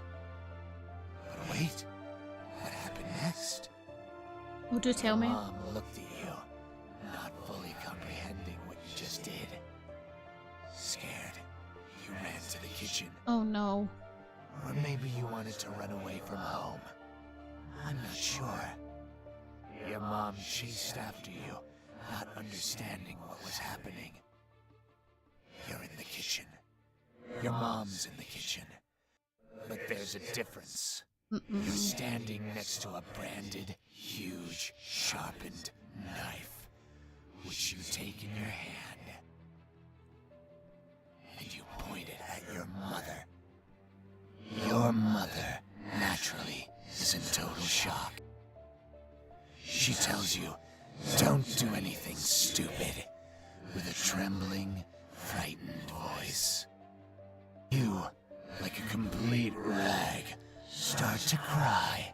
Hey, welcome in, Night Retro. That's very much your style. But then you even surprised me. Suddenly, your expression turned hateful, and you stopped crying. Before that, your mom tried to say something, to apologize, but you didn't hear those words. Everything was like in a fog. And what do you think happened next? I think you know and suspect what happened next. Oh boy. You plunge that huge knife into your mother's heart with momentum. Blood under pressure from the heart can enter the bronchi and trachea, causing blood to be coughed up. This can occur if the injury creates a passage between the heart cavity and the large vessels of the bronchi. I'm mentioning this because, after a few seconds of shock, your mother began to cough up blood and begged you for help. But you just watched it all happen. Emotionless. Moreover, as she pleaded with you to help, to come to your senses, you made it even worse. Oh boy. You began to finish her off with the knife, with fierce hatred. I counted 28 stab wounds. 28? And you laughed. You laughed very hard. With difficulty, you dragged her body to a room. Later, you washed the blood off the floor as if nothing had happened. You propped a rag against the door to stop the smell of the corpse from spreading, closed it, and never entered again. Oh. You're probably in shock, aren't you? A little bit. I don't know. I don't know where the truth lies. Am I really capable of such a thing? Or was it not me, and this isn't my house at all? All so strange. My head hurts. It hurts very badly. It's splitting. With the last second, I just saw darkness before my eyes and collapsed to the floor, hitting my head hard.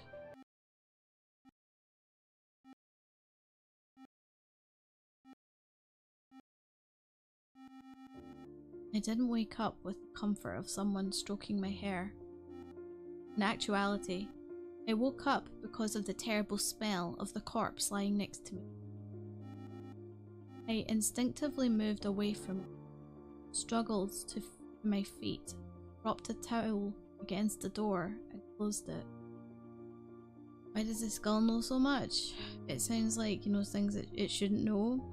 Because this you said it's her consciousness. Or it's basically her consciousness manifest. There were no more monsters. And that red one was also gone. I could consider myself safe, but what should I do? Calling emergency services was risky because even if I'm not a murderer, I might still end up in jail. Should I check the medicine cabinet? Call someone? Or go to the kitchen? But for what reason? What else can I do? I honestly don't know. Okay, so we've got three options. We can go to the kitchen, call emergency services, or find the first aid kit. This feels like an important decision. Yeah.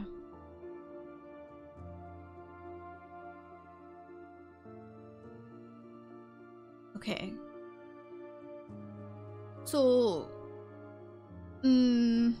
Actually, do you know what I will do? 3 different saves. Staying out of the choices, yeah. Okay.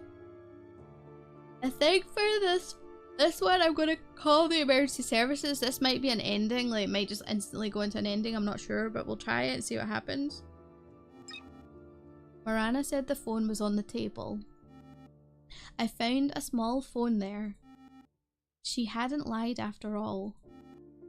Phone is charged, and I even managed to dial 911. Damn, no signal. Or maybe this phone doesn't have a SIM card. Damn. I'm in deep trouble. What should I do? How can I get out of here? I was ready to go to jail just to stop feeling afraid. I'm left with nothing to do.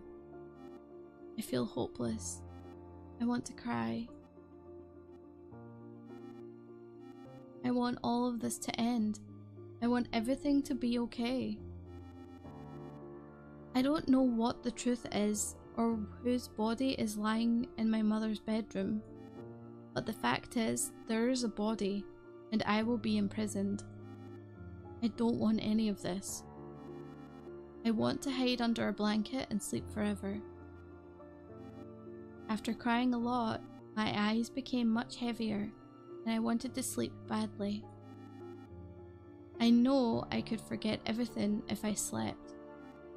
In my case, it was the best option. I lay down on my bed, comfortably covered with a blanket, and fell asleep instantly.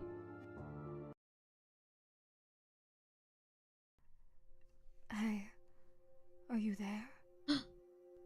Wake up. Do you really think that sleep will solve all your problems? Morana! Sleep only helps to escape reality for a while, unfortunately. You're probably thinking that it would be better to not wake up at all. You might be surprised, but I think so too. Because I suffer from the fact that you're alive. I wish I could be free. Forget it. You can't help me anyway. I know you can't help yourself either.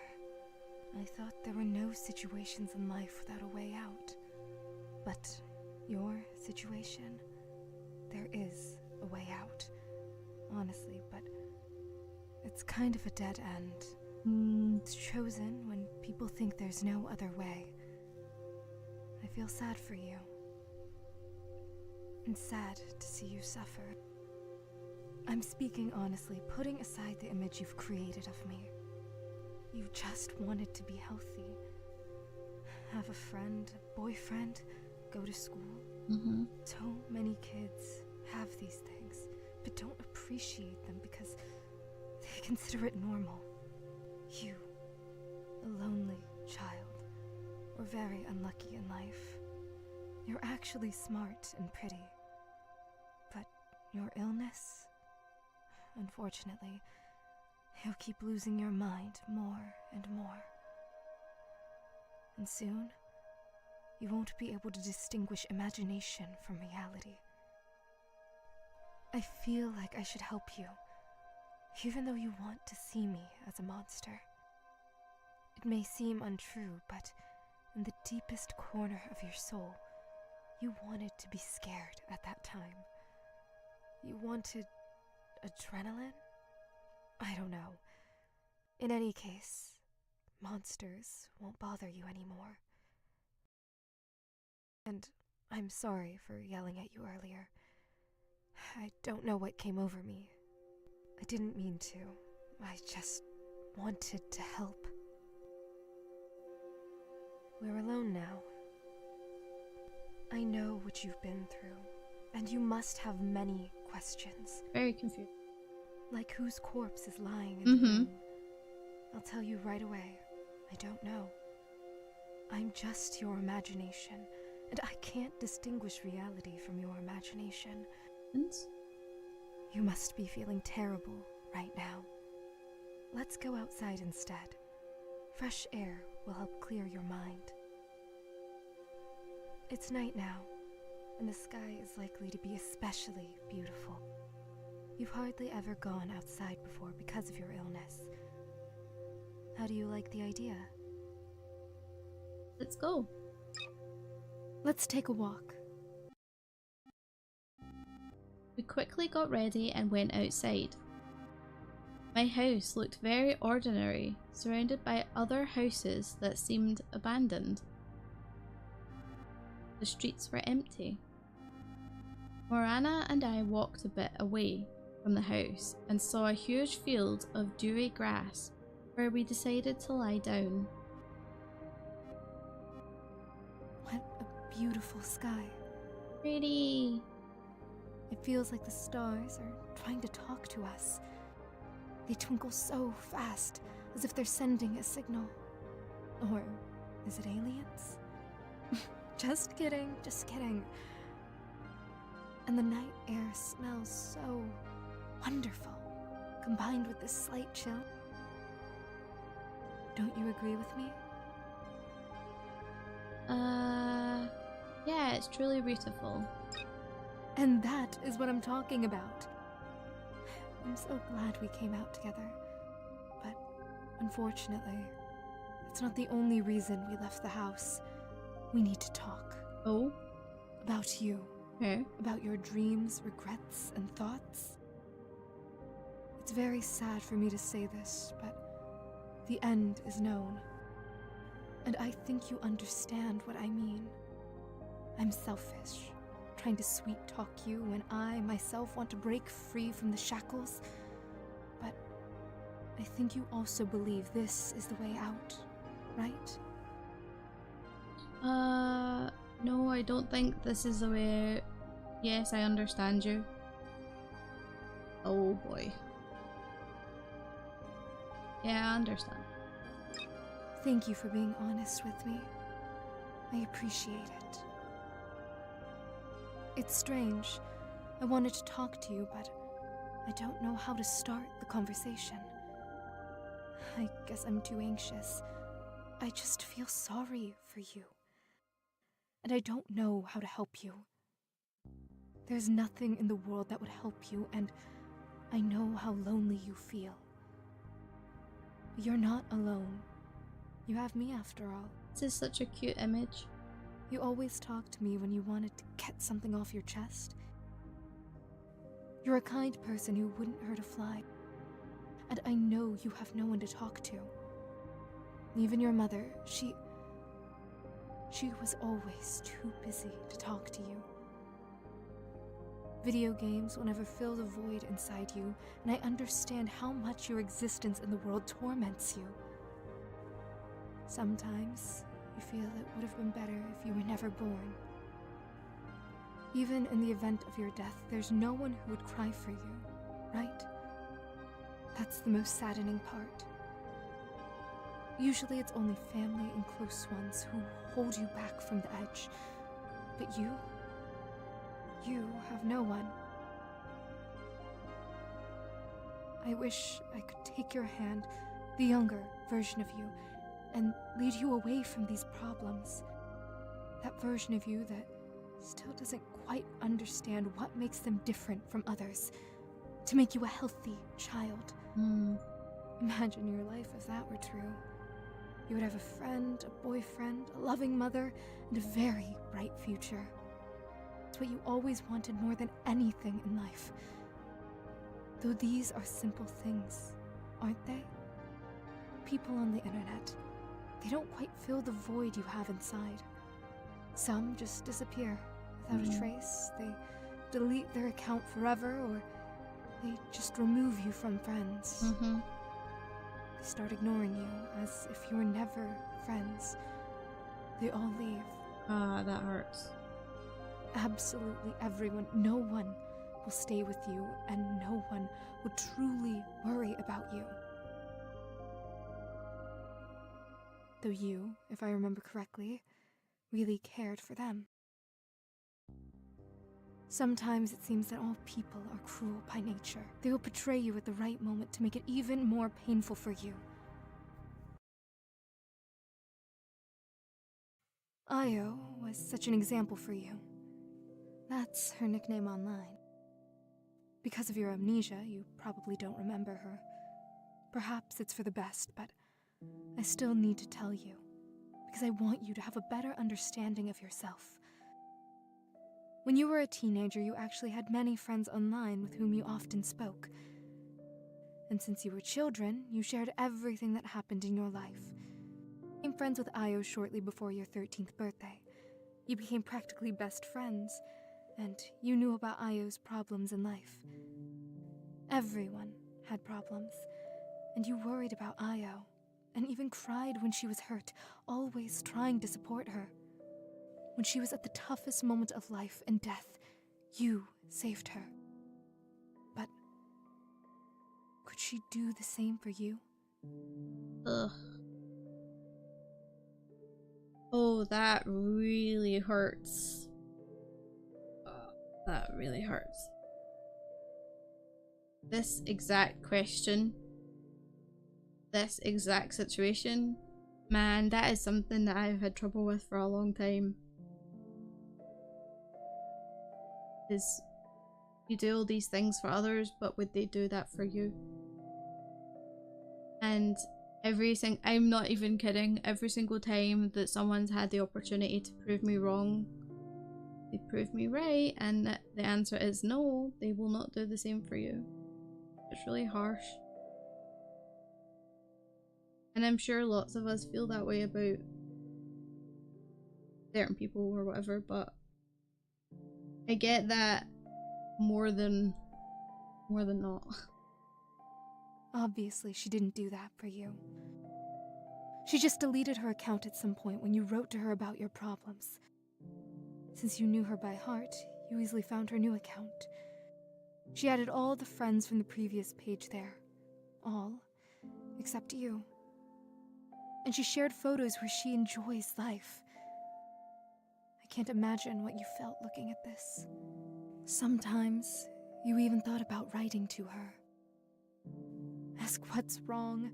Maybe there was a mistake. After all, you wanted to be friends with her.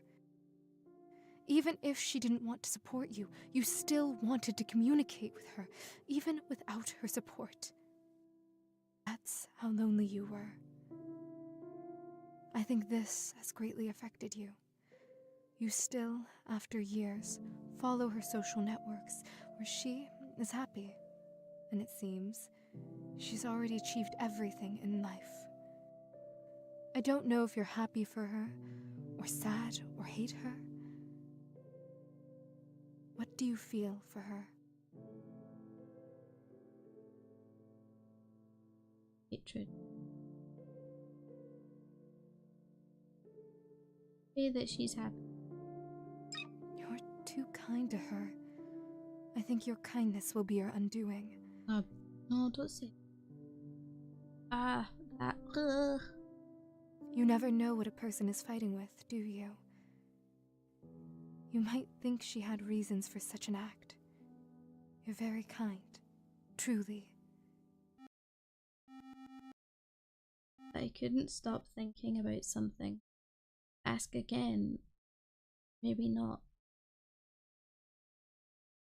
And ask. What about the body and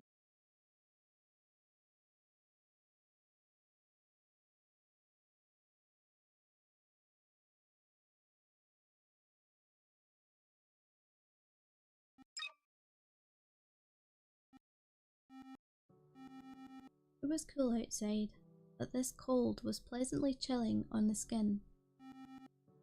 Can't say I was uncomfortable. I wanted to fall asleep right on Morana's shoulders at that moment and never wake up. I feel very cozy with her. Suddenly, I remembered a movie where a girl changed other people's lives for the better. Even though she was an introvert, she was happy for other people. I would like to be that kind of girl. To be positive and help others, despite everything not being great for me. Oh my god.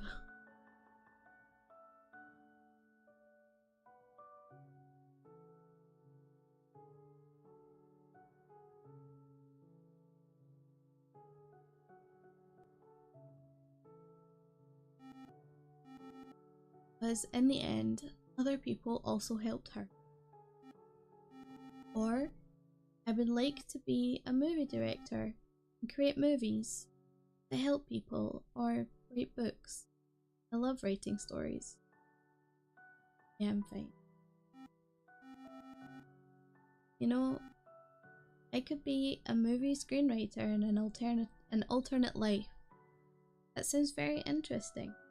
Don't make me laugh. Many want it, but only a few achieve it. But imagine how cool it is to come up with a story that deeply affects someone where it changed their life. It would be the greatest achievement of my life. Save someone else's life for the better. For the better? That's a subjective concept. Good and evil are subjective. Well, I have standard concepts of good and evil. Even so, everyone has different standards. What seems for the better to you might seem for the worse to many. You understand what I mean? Then, how do I understand it? What is good in all senses? Not at all. Every person is different. What can you do? Someone engages in charity, and for them, it's good, while someone else kills people and considers it charity, as it frees people from a terrible life. And who do you want to be? Me? Well, you came up with quite the question. How can I handle it? I'm not so thoroughly thought out as a personality. Whatever you come up with, that's what I will be. I don't know. I think you could be a doctor. You're very calm and intelligent. Are you kidding? Can you imagine me in that doctor's attire? That's too funny. Yeah, I imagined it. It really would be amusing. What kind of doctor would I be if I don't have normal fingers? By the way, what's with them? If I'm not mistaken, you told me earlier that you'd explain it. I might be wrong, but... That... Yes, I remember. These are gloves. Well, hands are burnt. That's why I wear gloves. I don't want you to see that. My hands look terrible. What happened? How did it happen? A fire, obviously. Okay. Don't you feel it's strange when you imagine me and ask such questions? You instantly think of Morana of the doctor's outfit. Oh, and Persona 5, absolutely. You'd absolutely fit that theme. But you look so real. As if you have your own secrets and you're unusual. Ambiguous, I would say. I still haven't figured out what role you play in my life. You seem both good and bad. At the same time. I don't know. Thanks for the compliment, but because you still can't decide who I am for you, you don't know yourself. How can you create a constant personality for me? By the way, how can I distinguish what's real and what's not? To distinguish, you need to think. Assume something. Think critically. What could really happen and what sounds illogical and unrealistic? Only in the end will you find out what's true and what's not. So, just believe what you believe. Actually, I'm very comfortable with you. We'll probably spend a whole lifetime like this. It will be hard for me to part with you. If I do, you know what to myself. No, it shouldn't. You're liberating both yourself and me. You're doing a good thing. But we could lie and talk like this forever, couldn't we? I don't need anything more in life. Just a friend who can listen and support, and I can do the same for you. We can't talk like this forever. We'll run out of topics before an hour passes. Maybe you're right. We get along very well. You agree with me in everything and even trust me. I'm very glad that I can spend more time with you. But we can't always be together. We must make a choice. Run away? Yes, exactly. We must run away together. Do you want to run away with me forever? Yes. We can always live together and run as long as we have the strength. But what kind of life is it to constantly run, hide, and seek refuge from problems that will always catch up with us? I'm not gonna lie, imagine being in love with a fragment of your own psyche. Is that narcissism? Maybe, but then again, the whole condition is that you're essentially, it's like separating yourself from what you see them as real, but they're not real, so I don't think it's the same, but it's a good question. If we are found, we will have to run again and again. This road we're on seems endless, and every turn just takes us further into emptiness. Every choice is a new ending, a new path to hopelessness. I've always wanted to run away from all my problems, to hide somewhere where no one can find me. But what kind of life is that? Fleeing exhaustion, despair? We can find new places, meet new people along the way. But what does it change? New Horizons seem so empty and joyless. We can start everything anew, but deep inside I feel it's all in vain. Dreams of freedom, of choice, of happiness, of a new life are all just illusions. We can make our own rules, but in reality, we're just wandering the world, trying to escape our inner loneliness. We look for joy in little things, but deep down, we understand that it doesn't bring comfort. We can be together, but this togetherness is just joint loneliness in the void. Are you ready to walk this shadowy road with me? Then let's continue our journey to nowhere. Together, but forever alone. Thank you for playing the game. Give it another shot to try multiple endings. I also want to say a big thank you to some people. Without them, this game would have stayed just a dream. So we've got Lauren Kong Morana, got the Demon, editing music, Pixabay. The music was good actually. Okay. I'm gonna go back to this save file. And we're gonna find the first aid kit, right? That's one ending. I don't want to live forever alone, on me neither. Horizon Forbidden Way. Dish PC includes 150 GB storage. I see. Morana said the first aid kit was in the cabinet at the very bottom. Opening the cabinet, I found a small kit. She hadn't lied after all. There was many pills I didn't recognize, but I took some and put them in my pocket. The pills in my pockets didn't make me feel any better, especially since I didn't know which ones could help. I feel hopeless. I want to cry. I want all of this to end. I want everything to be okay. Don't know what the truth is. So wait, this is stuff we've seen.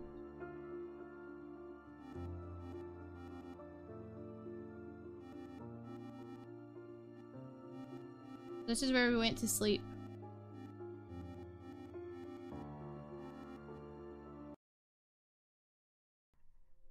Hey, are you there?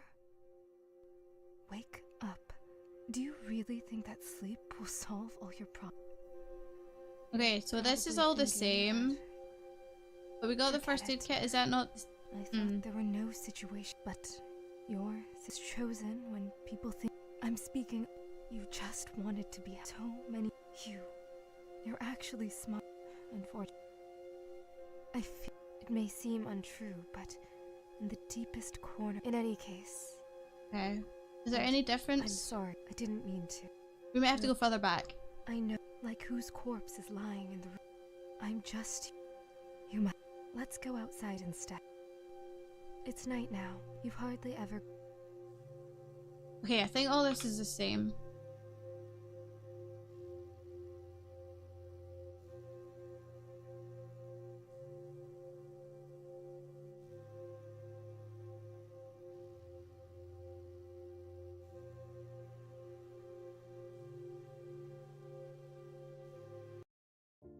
Go to the kitchen.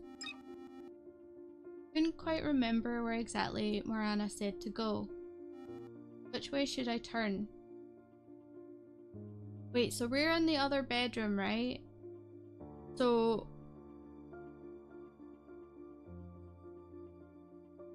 Which way should I turn? So the kitchen is straight down the corridor and take a left. Walk straight down the corridor, take a right. Walk straight down the corridor and take a left. But the problem is that we're in a different room, right?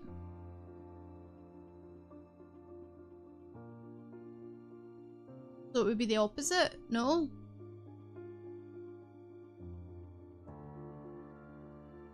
No, let's go, we'll go to the left. Take a left. Yes, it was the right answer because there was a real kitchen. It must be from our room then. There wasn't much food in the fridge, just basic stuff. The only thing that caught my eye was a huge knife in the middle of the kitchen. But the knife wasn't bloodied, and it seemed like no one had used it. Just in case, I took it for self-defense and went back to my room. But what use was the knife to me? Why did I even take it? I have no idea what to do or how to get out of this situation. I have nothing. Oh yeah, because this is the save point when Morana ran away, like stormed out, and we went after her, but we didn't go into the other room, I think. I feel hopeless. I want to cry. Oh, see, now it's all the same. This stuff is all the same. Okay, so I think what we need to do... What does backlog do? Ah, naruhodo.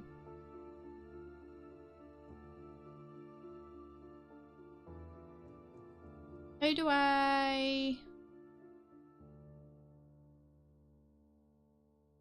want to go back to the start. Yes. Okay, let's start. So we're gonna go through all of this stuff, right? And make the first option.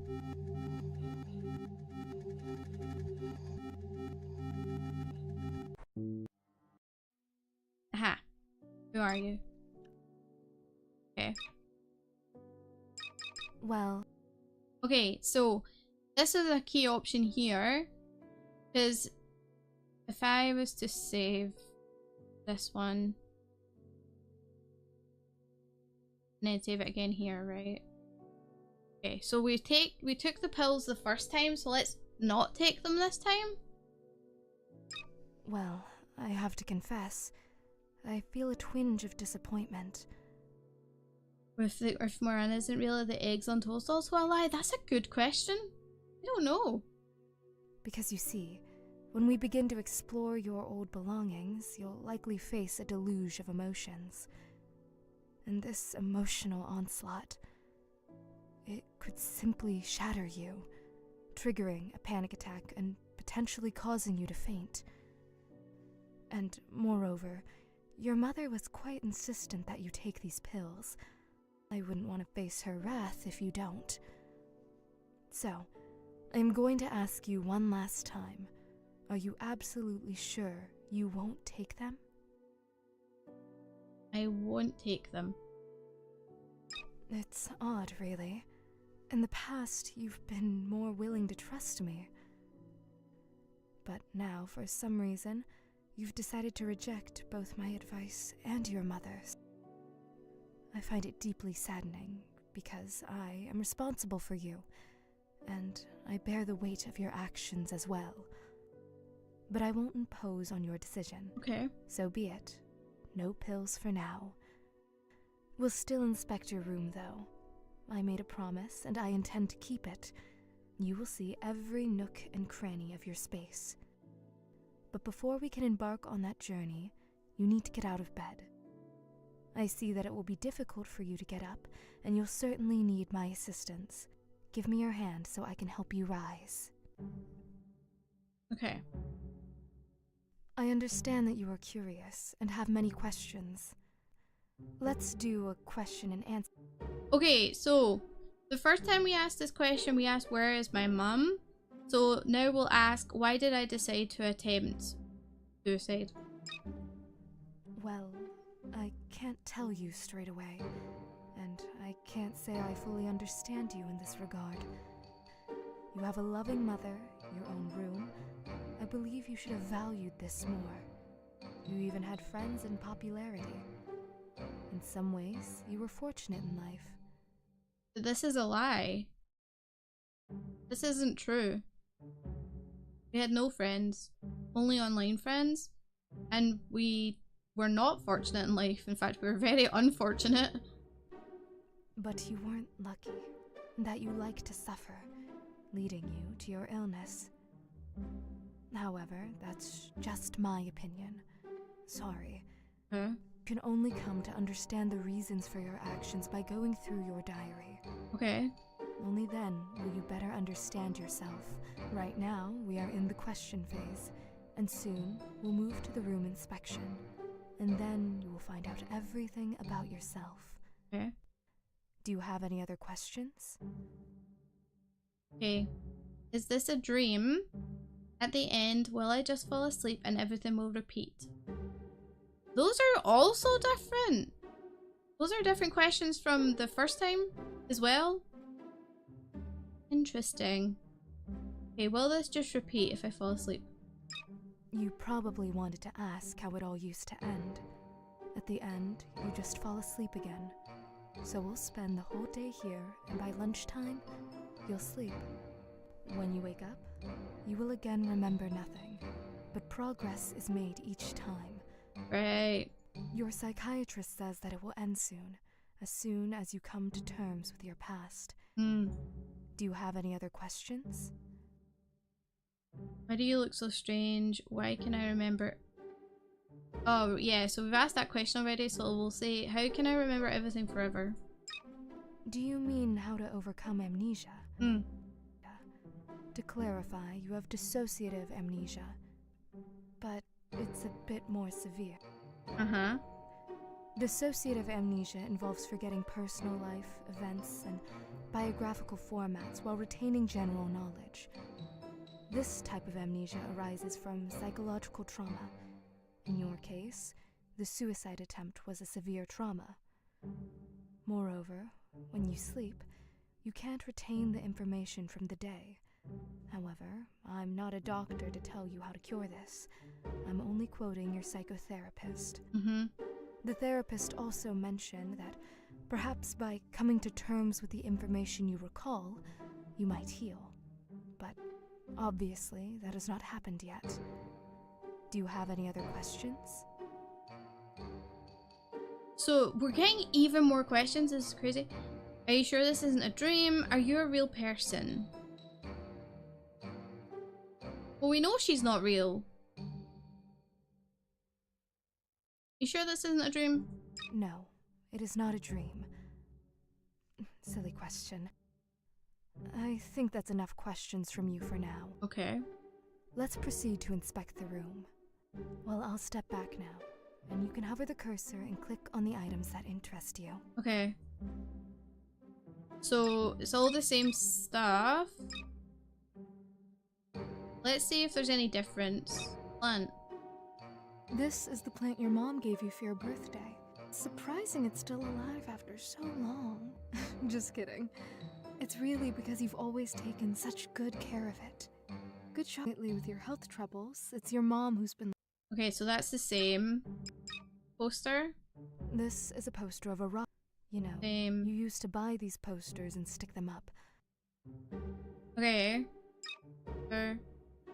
Dead. Right, those are the same. PC. No. You can continue looking around the room. Diary. This is your diary. Okay, so this is all the exact same. On this exact day, I decided to end my life, but after this attempt, everything became even worse. I wanted to do my best, but it turned out, even now, I don't think I made the right decision. Maybe it's because my memory is faded. But if I do have schizophrenia, it's not that big of a deal, so why did I leave my friends and my boyfriend? I understand that can be terrifying, but why did I make my life so complicated? This is new. From the moment I decided to leave my friends, I chose suicide. Okay, that should not be the main focus right now. What's important to me now is to find out who she really is and how her drawing could have ended up in my diary. Okay, wake up. This is all the same. Too scared to touch her? I don't know. I'm very afraid. I can't see her face even while she's sleeping. It's covered by her hair.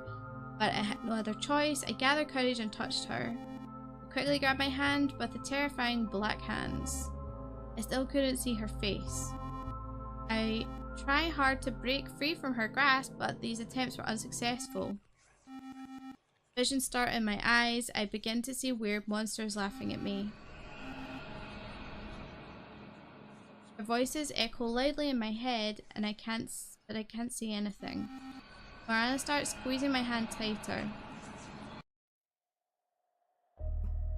Oh my god, how can someone be so stupid? This is all the same. Okay, let's not go after her.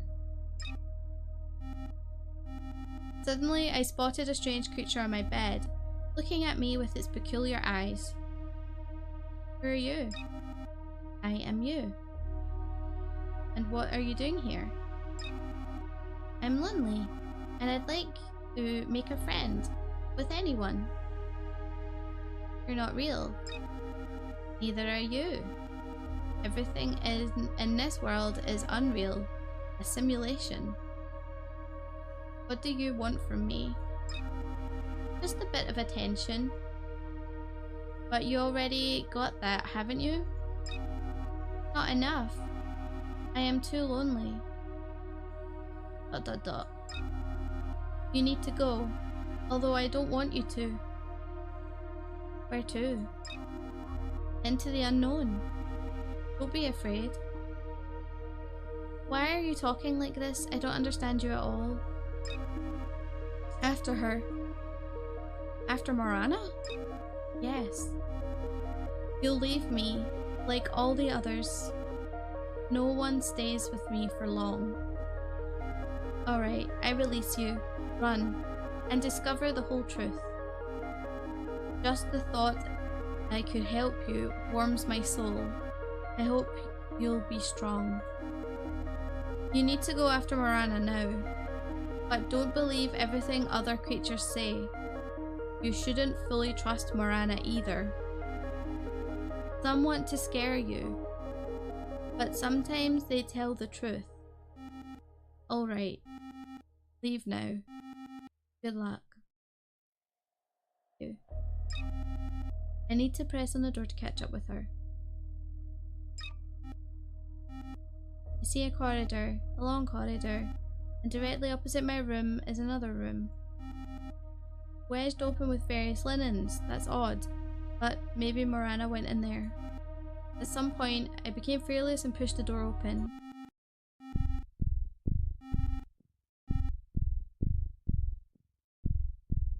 Right, so I see it now, so this is basically mother's bedroom and the mother is under the bed. Okay. Okay, so is any of this is all new? Oh no, this is all real thingamabob.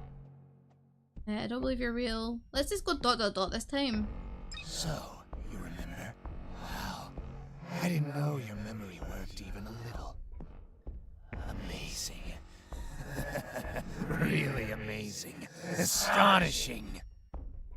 You remember everything, and yet feel not a speck of your guilt. You are so such a petty creature. The most pathetic I've ever encountered. Wow. Decided to play God and take people's lives? What were you thinking? Mm-hmm. Your mother's only fault is that she raised you. An ungrateful pig. Wow. I don't see enough despair in your eyes. Do you really not care at all about what you've done? Don't you believe me? Or do you need proof? I understand. It's hard to admit and remember your crime. Better to remember nothing and feel no guilt, right? But you're lucky, because I will gladly show and tell you everything in detail. I'll open your eyes to the truth. Yikes. It was a regular evening, and you had a fight with your mom. You had been arguing quite a bit lately, mostly about trivial things, and it no longer surprised you. You had gotten used to it. But at some point, your mom began to lose her mind with anger towards you. She got so angry, she started hurling terrible insults at you. She kept repeating one word. Wretch. Perhaps she said more. But all you could hear All of this is the same, right? word. Yeah, this is all the same. Oh, right. Okay, so now we're at this point, but with the whole bit before this is different. Right. So, okay. We know if we go to the kitchen, we'll find the knife, right? We know we can go to the first aid kit and it'll be pills, but we also know if we call 911 that there's no signal. I guess we can go to the first aid kit and see, but hold on, I feel like I should save. Oh. What is that like quick save? Right. Let's go to yeah. I don't know if that's what I should do, but we'll see. Right, grab the first aid kit. We've seen this too, right? Yes, this is all the same. Let's go.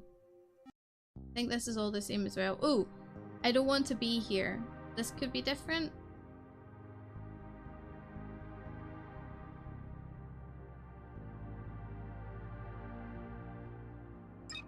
Strange, but I understand you. After what you've been through, you clearly don't trust me. To be honest, we didn't just come outside to enjoy the weather. We need to talk. About you. About your dreams, regrets, and thoughts. It's very sad for me to say this, but the end is known. So, this is where we say, no, I don't, we said the last time I understand you, but let's say I don't, no, I don't think this is the way out. I knew you'd answer like that. You're just saying that, but deep down, I know how you feel. Because I am you. And you are me. It's strange. I wanted to talk to you, but I don't know how to start. This is all the same.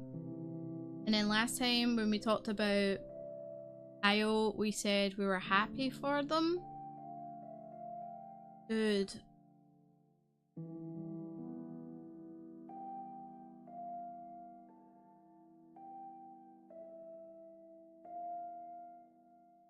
Let's say sad. I thought about it too. It's just sad that it happened this way. But know I'm always here to listen to you. Even if I'm fictional and a figment of your imagination, I really want to take care of you. Although it comes in at the same place. I don't know, that's the thing. I couldn't stop thinking about something to ask. Or maybe not. Okay, so last time we didn't ask, so now we are going to ask about the body in the other bedroom. What body? Saw a corpse there. Is it real or fiction? I don't know. You're asking an imaginary friend what's real and what's fiction. Are you really okay? Besides, I already told you I don't know. fine. Wait, I'm just not sure. Well, then you're not sure. Forget about it for now. If there really is a person there, you can't save them anyway. Enjoy the last few minutes of freedom before you get put in jail.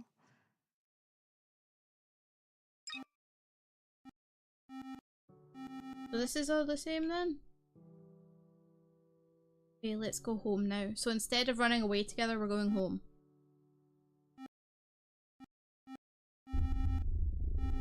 Uh-oh. As soon as I set foot on the threshold, a storm of emotion suddenly overcame me. I began to think about my future, and each thought pierced me into pieces, knowing that I won't achieve anything in life. I will be nobody. Such thoughts often bring me down to earth, reminding me of my worthlessness. What happened? Why did you stop? What are you thinking about? I'm thinking of killing myself. I will decide to do it again. Why? Because I don't want to exist in the world. I don't want to grow up. Don't want to feel pain, disappointment. I'm a coward. A sensible decision. Thank you. For what? For freeing me. For no longer having to be obligated to you. But I'm doing it more for myself. I'm sad to say goodbye to you. Thank you for supporting me in the last minutes of my life. You're welcome. You imagined me to behave this way, didn't you? Apparently, you desperately wanted support and learned to control your hallucinations. Are you scared? A little. But it's not my first time doing this, right? Should be confident about it. But now, I'm thinking about what my life could have been. Maybe I can change for the better. To live life, enjoying every moment. To do what I like, and these thoughts disturb me. What if I'm making the wrong decision? What if everything could turn out differently? What if tomorrow everything gets better and I don't live to see it? No. How can everything be good for you? You will never cure your schizophrenia no matter how much you want it. Even if theoretically possible, you would still have mental disorders that would still serve as a catalyst for suicide. Or am I saying something wrong? Unfortunately, telling the truth. There won't be any magical moment. No person who will save me. There's nothing that will change me. But I still hope for it. Do you understand? All this time, I've been living my days in hopes. Hopes that things will eventually get better. But it's only got worse. And it's just hard for me to make such a decision. I don't know what awaits me if I do it. I'm afraid of the unknown.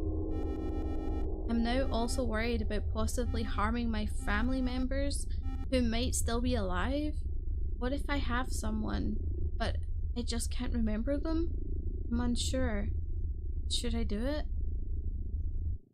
Oh shit. Oh, this is a lot.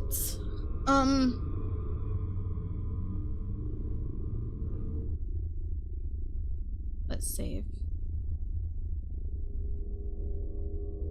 So okay, so we're gonna do both endings anyway. Actually, I should probably save that both times. Just to make sure I've got it. Okay, so we're gonna...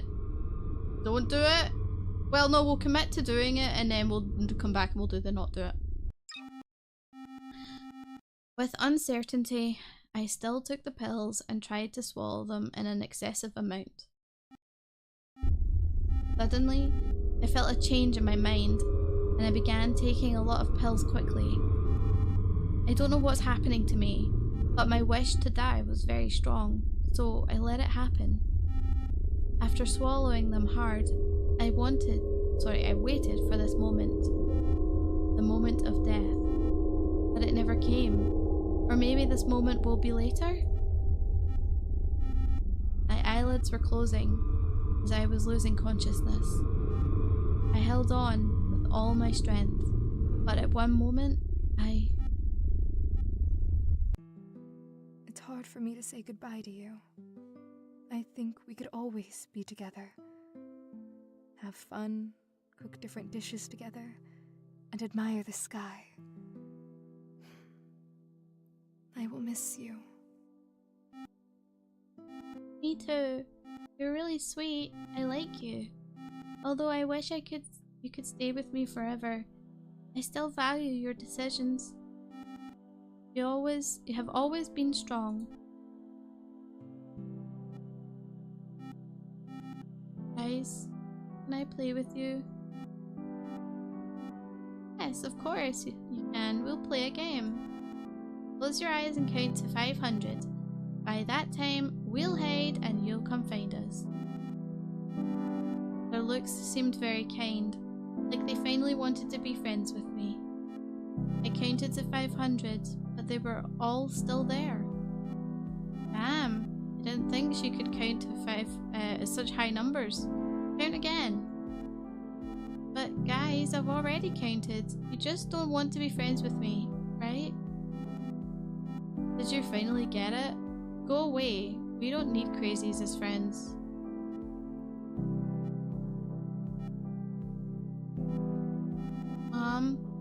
Kids in the yard don't want to be friends with me. Those kids, they are scum. You should know that, right? Don't listen to them. Can I play with Mom? Oh, dear, unfortunately no. I have to run to work now. But I promise when I get back, we'll play, okay? Okay.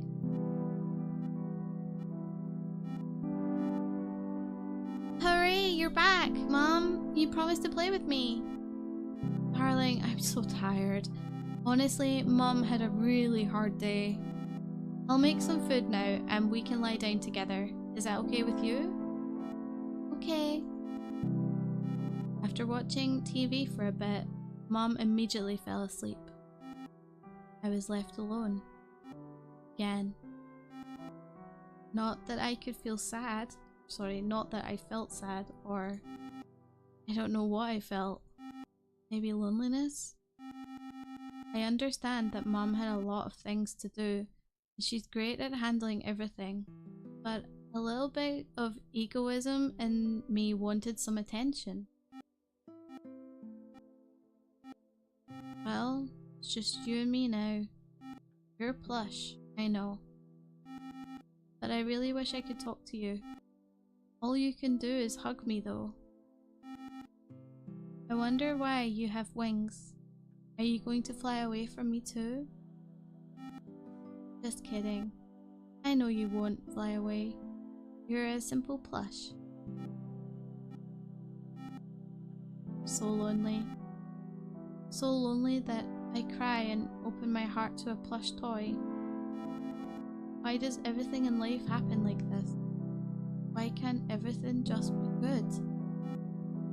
I just don't understand. Why is there so much pain in living? Why? Why is every day agony for me? Why? Sorry. I can't sleep again. Even your hugs won't help. As a child, I would fall asleep immediately just by looking at you. It's hard to live when the only escape from reality is sleep, and even that you can't get. Ayo, you shouldn't do this to yourself. You're the best person I've ever met. I know you might think badly of yourself, but I know you're a wonderful person. As soon as you grow up, you'll leave your parents' house, move into your own apartment, and you'll live well. Just wait. I really believe that you'll make it. You have to believe in yourself. I understand you. I might be selfish, but it would be damn painful to lose you. You're the only person I've truly opened up to.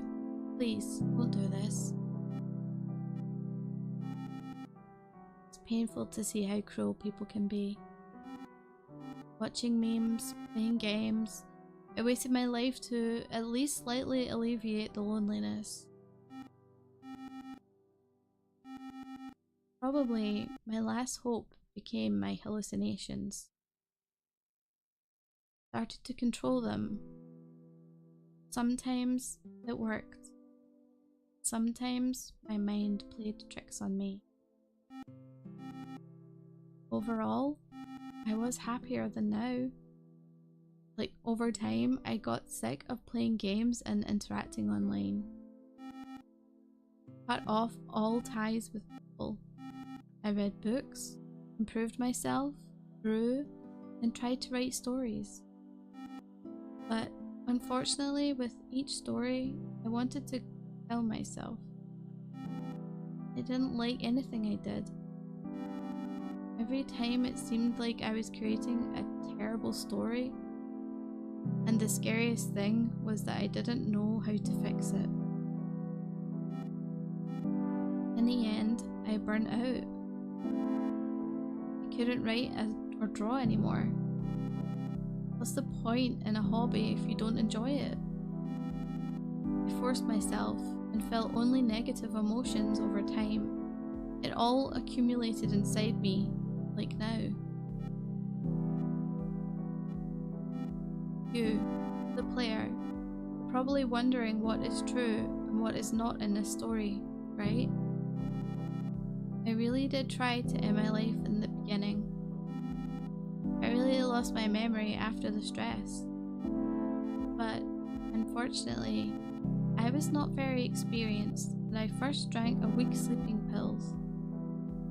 Secondly, I took them in a relatively small amount, and thirdly, there is a small chance of dying from them. After that, I most likely made up a story just like from one movie, where the main character wakes up every night and remembers nothing. The image of Morana has been in my head for a long time. I talked to her before. What else, you might be wondering, was my mom's corpse real? I don't know. Maybe that will be explained in the other endings. People with schizophrenia can imagine smells. I mean, I really felt the smell of a corpse.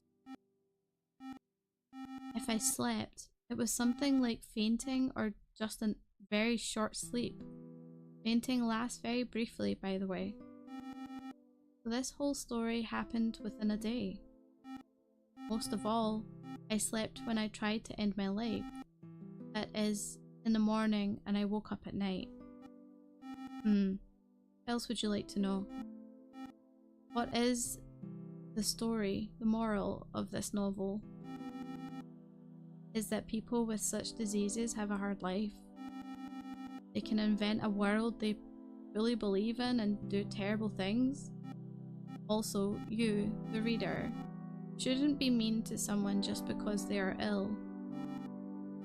Many people need help and they really have a hard time, because they will never be part of society, or they'll always feel deep down that they are burdening their relative with their existence. In many cases, bullying for these people is equal to their death. I think that's all. The story may seem very strong in terms of depression and discussions of suicide. I want to address people who have reached this point at the game and have problems in life. Please hold on.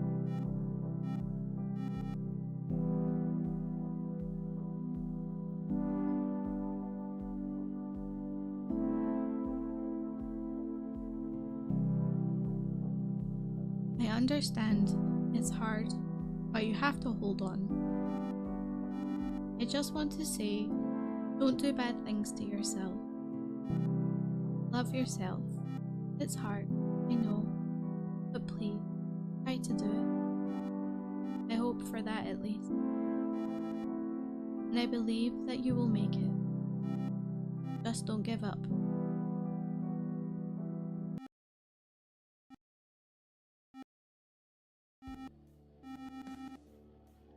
Okay. Completed the game with a neutral ending.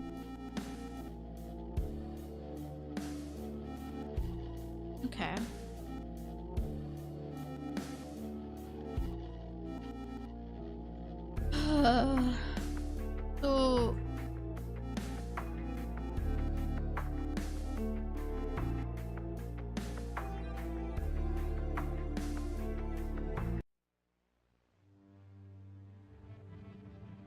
So that's 2 endings we've had, and we've got over half of the achievements so far.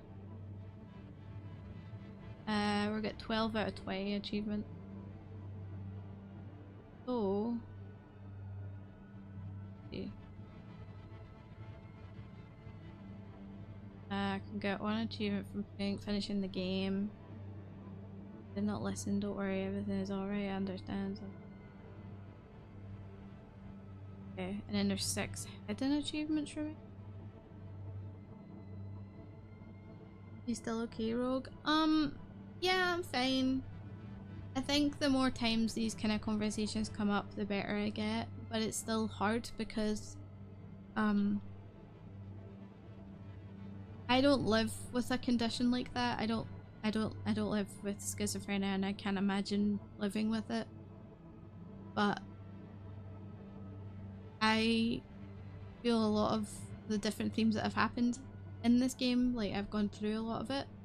Like, I've gone through bullying, I've gone through loneliness, I've gone through the thought of being a burden on my loved ones and not wanting to be here anymore. I've gone all of that. Gone through all of that. So it's hard anytime it comes up because I feel so lucky to have the support system that I do. And it's my support system is one person, and that support system is more than I could ever ask for. And isn't that just tragic? Because sometimes all we ask for is just one person to just understand us, love us for us, and just support us. And I've never felt like I truly had that until I met Pyro. And that's why, like, we got on so well. Like, he's my best friend. He's my husband, the love of my life. Like, he's everything to me, and same to him. And it's just, sometimes loneliness can really get you. You know? Loneliness can really get you.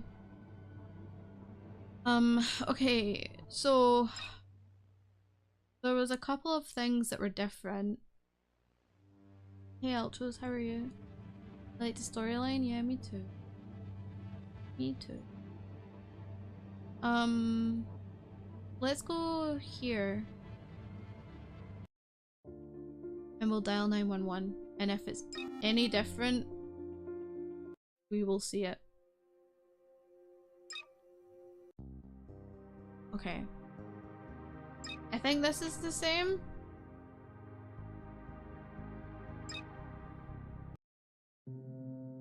Let's go with hatred. I understand you. In some way, but it's a strange answer from you. Have you changed? Do you need to make the choice to move on with into the future you want, but making that choice is hard? Oh yeah. Oh yeah, for sure. And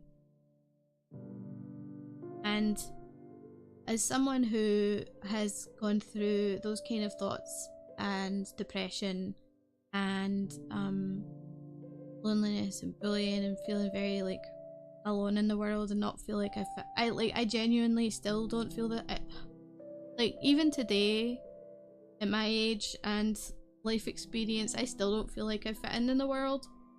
I don't know why. It's just very hard to it's hard to say that. But and both Pyro and I have gone through the experience of like me almost dying, right? So there's been some hard times for us. So I now feel like life is The one piece of advice I tell everyone that Pyro told me was never give up. And I'm glad that the game also stresses that point in the end, is just don't give up, hold on, because, you know, tomorrow's another day, you know? And I think that life is worth living, even if, like, you're not sure where you're supposed to be or where you fit in or how you're going to solve your problems, but it's always worth it to be here. You didn't have any trouble following? No, not at all. I felt like there was a lot. There's a lot that was obviously a lot of heavy themes, but no, I followed it. No, I followed it. I'm just looking to see what the differences are so we can try and get to the secret ending, but we'll see if we can get there. Before, you felt either sadness or joy, and now, out of everything, you chose hatred. Though, maybe it's emotions. I understand. I couldn't stop thinking about something to ask again, or maybe not. Okay, we'll ask about the bedroom. I'm not sure. Well, This is all the same. Struggling to understand my feelings. So we're back in the house, I think? Unsure what to do next, I quickly turned around and headed to my room, gently closing the door behind me. Okay.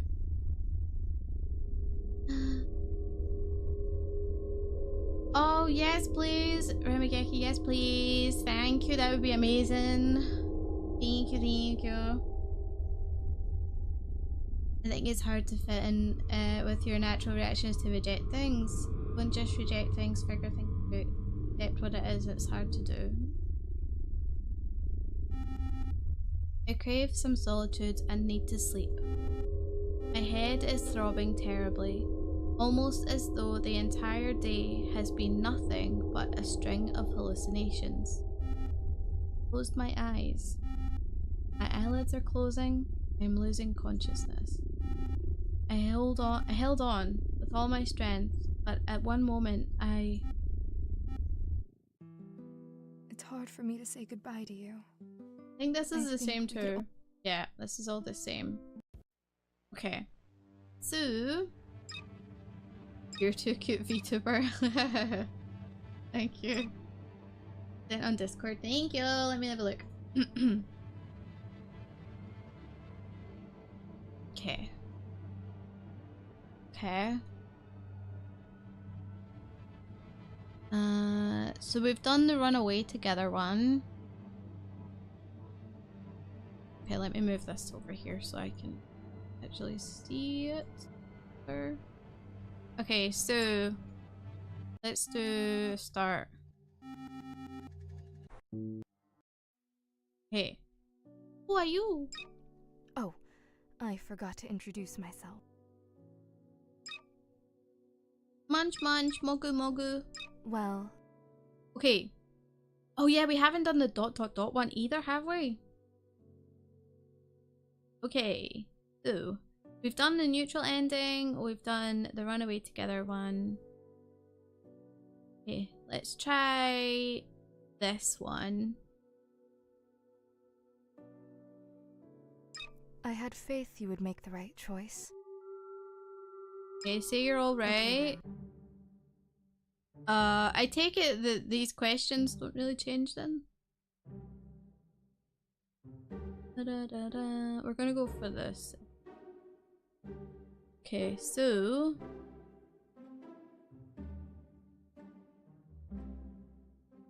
why did I attempt? Is this a dream? What made you think that? No, it is not a dream. I understand that from your perspective, it may seem like a strange individual, but I assure you that this is not a dream. You were literally eating toast with fried eggs. Do you think dreams capture taste that Okay, accurately? so Arthur, apparently we really were eating toast with the fried egg. Silly question. Okay.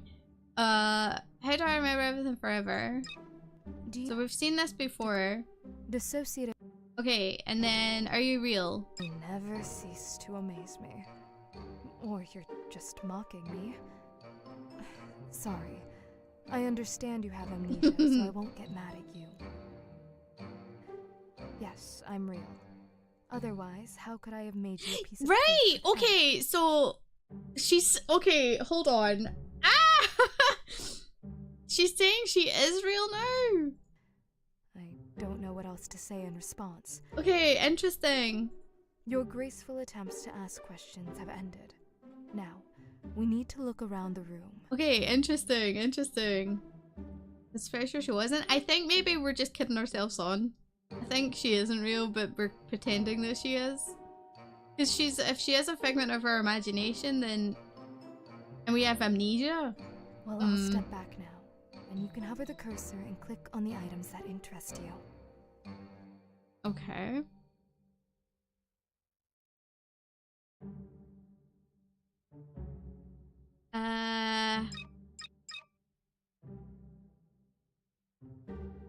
So... Oh...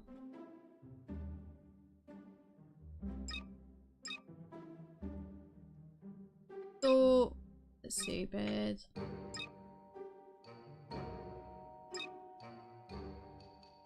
And... Do I have to look at this? Oh yeah, right, okay, we're gonna say no. You can continue looking around. And in the diary. Perfect. Okay. Perfect. Wake up. Alright, she's shouting at us. Oh no.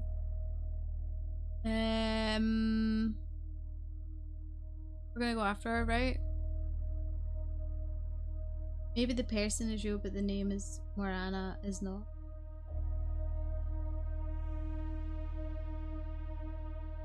You should have looked at the laptop. Oh, I was going for... I was looking at one that says don't look at the laptop. I'm gonna go with the happy ending last. I'm gonna go with that one last.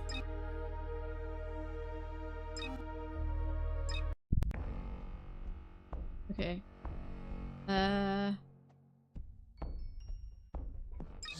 I like this dude. Whoever voiced him, they did really well. Okay, so in this one, I don't think it really matters which one this is from the looks of it.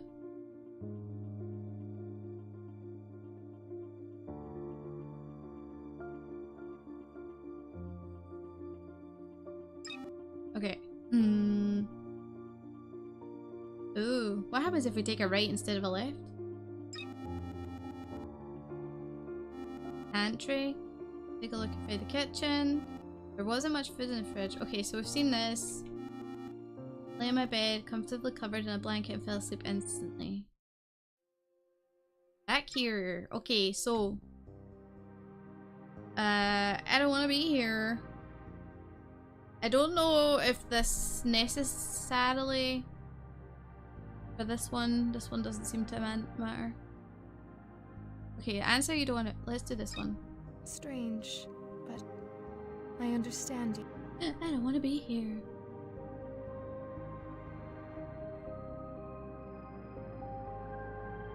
Okay.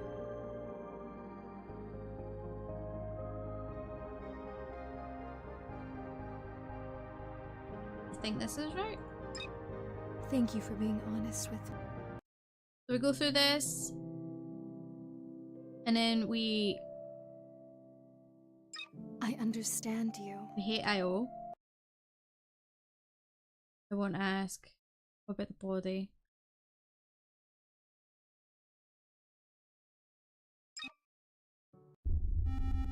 Oh. So I'm now also worried about possible. Right, so we did this, not that just recently, right?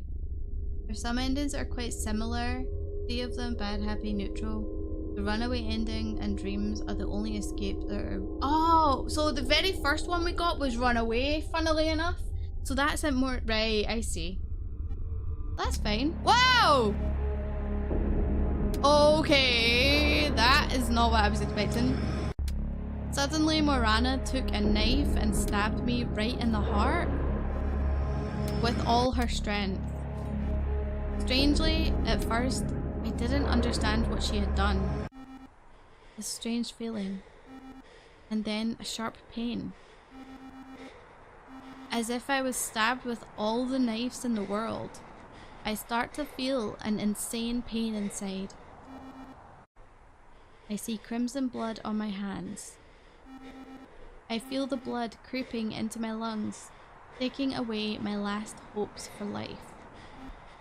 I'm dying. My eyes are closing and my consciousness is blurring. Finally, I have found peace. This is my end. Whoa! Avoid making foolish decisions. So, okay. That was the bad ending. Interesting. Interesting. The demon, this person, Levente Tar, they did the demon, they did excellent voice acting, that was great. I mean, Lauren did too. Morana, that was excellent too. They both did really well. Okay, let's go with a happy ending maybe. Oh no, we'll go with happy and then we'll go with dreams. Sound good, guys? Sounds good. Oh.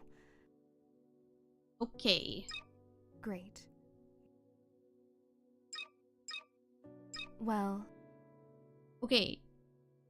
So, we're not gonna take them. Well... I wouldn't take them. It's...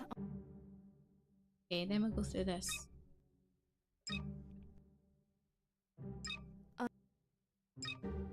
Okay. Look at the laptop. Running in now. Enjoy Groundhog. Bye, Arthur. Sleep well, dudes. I know it's late for you. Okay, look at the laptop. Yes. Well then, take a seat in the chair and you can take a look. Okay, so I want to get this one achievement, which was finishing the game. This one, because I now know how to play it. Oh.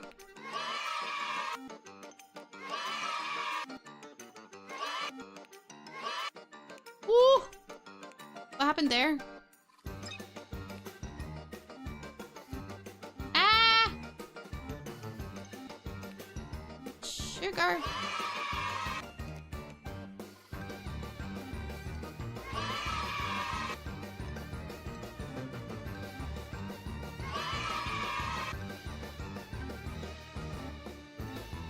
No, game over. Yes, try again.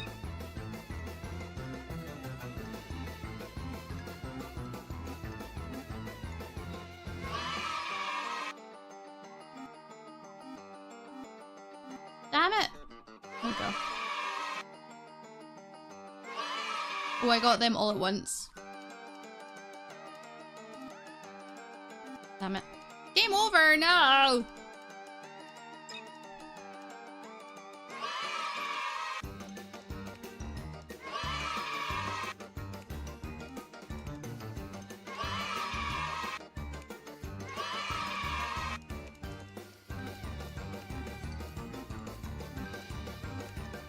That's fast. Want to try again? I know, I think we won, right? I'm taking that as a win.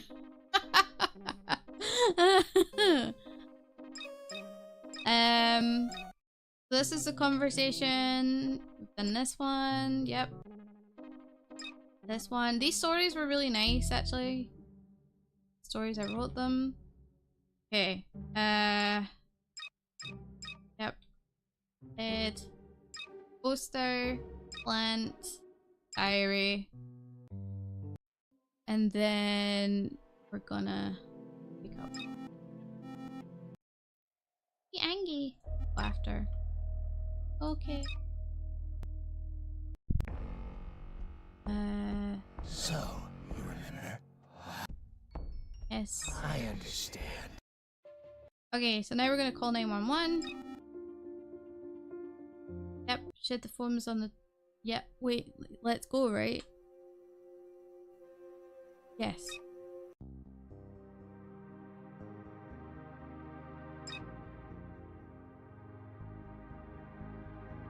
I don't think this is the way out. I knew you. And then... Happy, so we did this before. This was our first too one. kind to her. And then... I want to ask. Oh, okay. So we're entering the house. Wait, my eyelids were closing when someone I heard entering the house. This is new. I heard footsteps, someone's voice, calling me, or... As I was losing consciousness, a hand grabbed me, and my eyes opened again. I saw my mother's face. What? So the mother isn't dead? She looked shocked, probably crying. Quickly dialing something on her phone, shouting at me to hold on. I held on with all my strength. But at one moment, It's hard for me to say goodbye to you. What? I think we could always be together. Have fun, cook different dishes Hold together. on. Wait, no.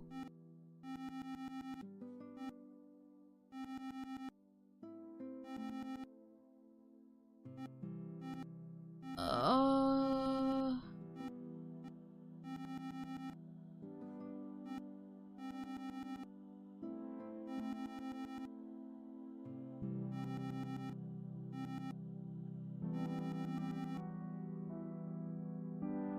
Oh my god! Let's shoot that again.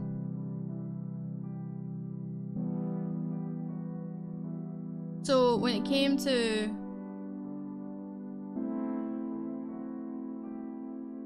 Yeah. The image of Morana had been in my head for a long time. I talked to her before. The egg toast that Morana gave me was already prepared by my mum long ago. So that answers that question. She always left me some food when she went to work. Aww. What else? What might you be wondering? My mom's corpse real? If you think logically, in the game it was said as if my mum didn't resist at all when I attacked her with a knife.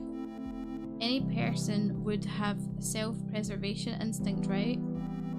Sometimes imaginations can be completely illogical, and yet some people can believe in them. Nevertheless, in this ending, we find out that my mum is alive, and what I made up is a figment of my imagination. People with schizophrenia can imagine smells. Oh, so this is talking about the smell of the corpse. Where was my mum all this time? She works around a clock. That is, she may not return home for a whole day or even more. If I slept, it was something like fainting. Right.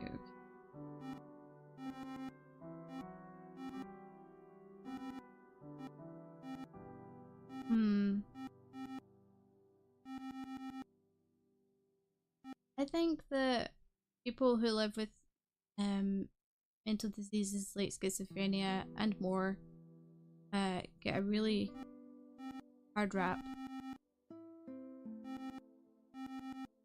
And there's not... The world is moving in a way that is hopefully changing for the better, but there's also a lot of places that won't be moving fast enough.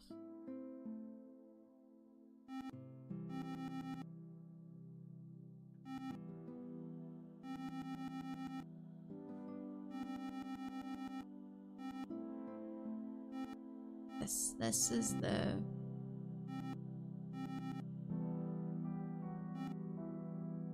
Love yourself.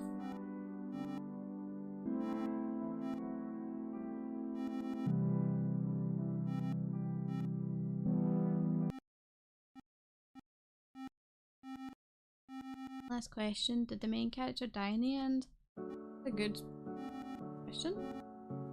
She will wake up in 10 hours in the hospital with her mum, who was worried about her all this time. She will love life after waking up. Oh, that's so good! She will clearly understand that her mum actually loves her and she won't want to cause her that pain again. She doesn't want to see her scared face down. And her main character will try to keep going. She will never give up again, even though it will be hard. She will eventually find people she can communicate with, because not all people are bad, right? She will make her career in filmmaking and she will get support online and finally come to harmony with herself. I got a good ending! Did enjoy it. So we have... Let's try the dream ending, if I can. I think I can.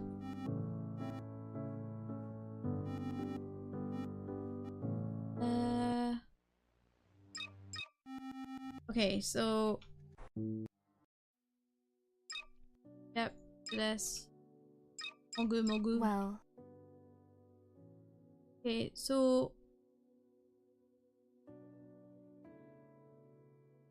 Drink the pills. I had...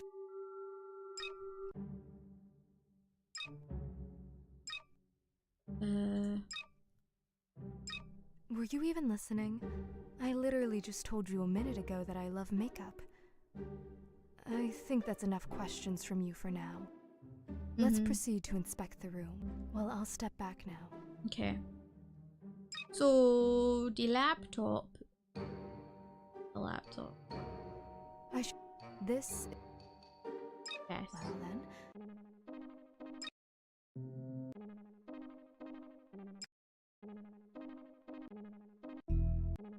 Okay.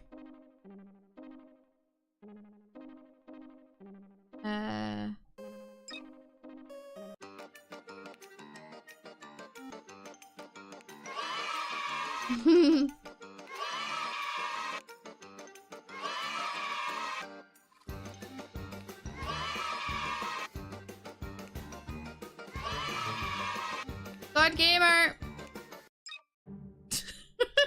Well, do you have some questions about your laptop? Do I have any questions about the laptop? These stories I wrote them. Okay. Oh, I need to go through everything again. Beep beep beep beep. Diary. Okay.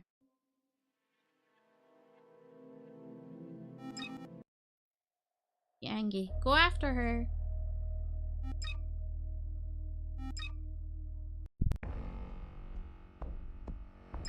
Well, you just said something quite obvious.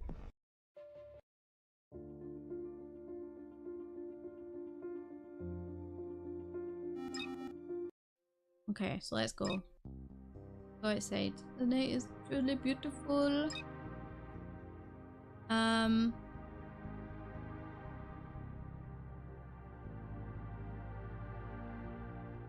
Don't think it's a solution.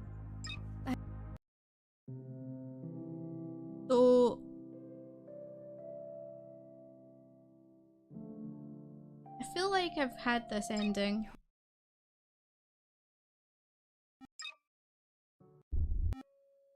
Maybe? No, wait! Out of the blue, Morana grabbed my hand and pulled me into the room. Without saying anything, she lay down on the bed. I lay down next to her. Chat's dream! To lay down in a bed with a girl! Or Morana, either way. Wow!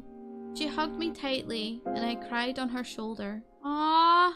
I don't want to die. And I want to stay forever with her. I want to have fun again.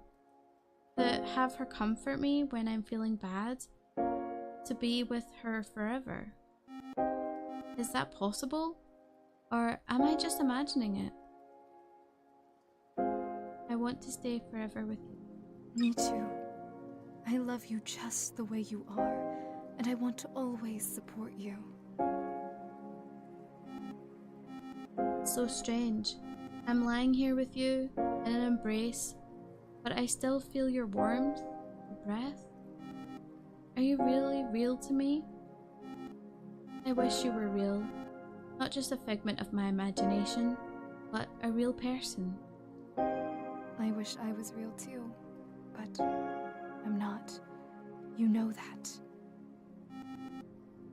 I still want to stay with you forever. You're the only one who understands me and will never leave me. You're not like other people. People are horrible, all of them. I understand, but not all people are bad.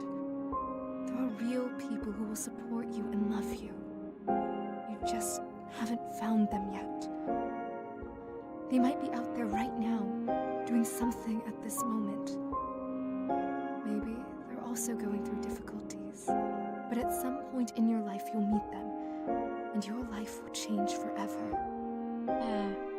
You're just lonely, and that's why you're so attached to me. But in reality, there are many good people on this planet.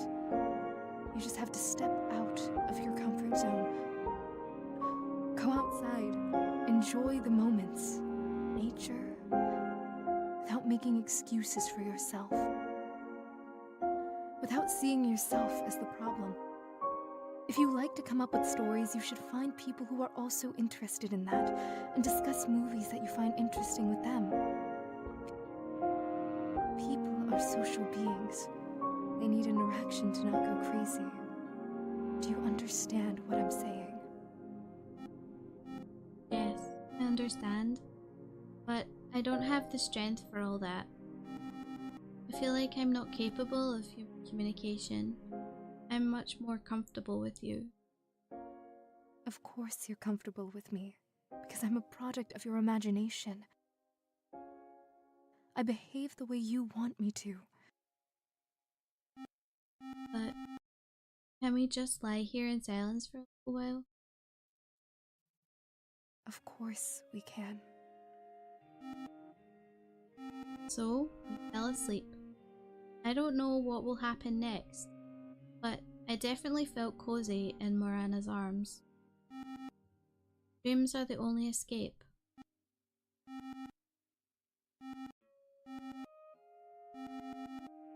Okay, so that was the dream ending.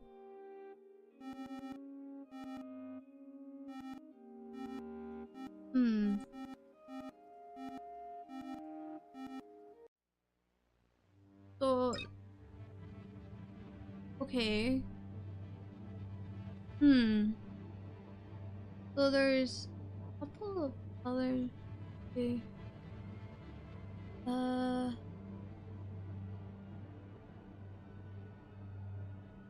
Just looking at how that you get the choices, right? There's. See the secret ending? Do you have to do that in a particular order?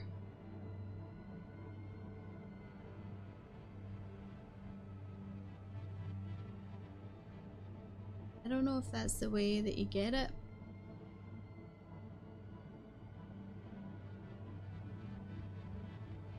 I'm just trying to think of bad choice one. I think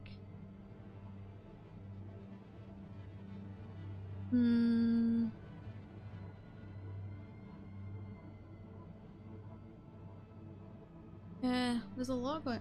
It's not a particular order. So how do I wait? If I haven't done all the endings, then have I? Have I only done 4? I've got 17 out of 20 achievements. Ooh. You need to try band-aiding. Oh, right, okay. Okay. Well, let's do that then. Oh. Mogu. Well.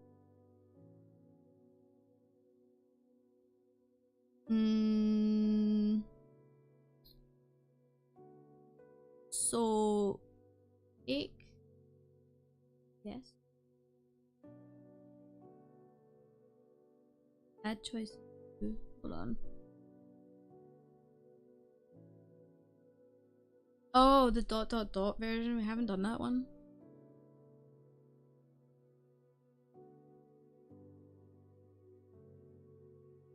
So, it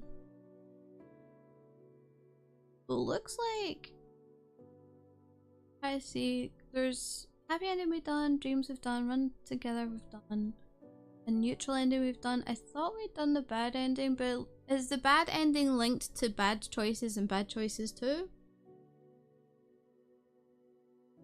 Is that the kind of template you follow? You just make these slight changes?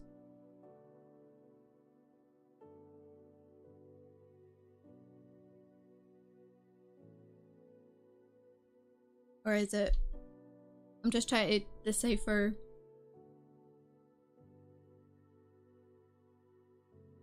let's pick dot dot dot. Are you okay? I can see your gaze fixed on me. It's as if I'm a ghost to you. Please respond to me in some way. If this continues, I might have to insist that you take the pills. In such a situation, I can't afford to delay, and I must ensure you take them. You're currently in an abnormal state and need to regain your senses. I will give you 3 of the antidepressants in the hopes of bringing you back. Okay. I sincerely hope you're not playing some kind of prank on me, because if so, it's not funny. The effect of the pill will kick in soon, so I need to help you up so we can start exploring your room. It's crucial. Maybe as soon as you see your personal items, your memories will flood back, and you'll regain your usual demeanor. Although, perhaps you are finding it hard to trust me, which I find unlikely. After all, I have been clear regarding my role here, and you have always trusted me in the past. So, extend your hand to me, and I will help you stand. Okay.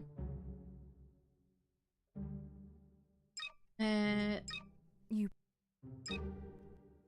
Yep. Okay, so...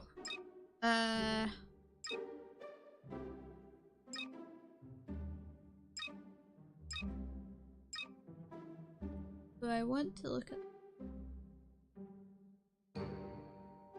I don't think it really matters in it. Diary. Yep, let's do diary.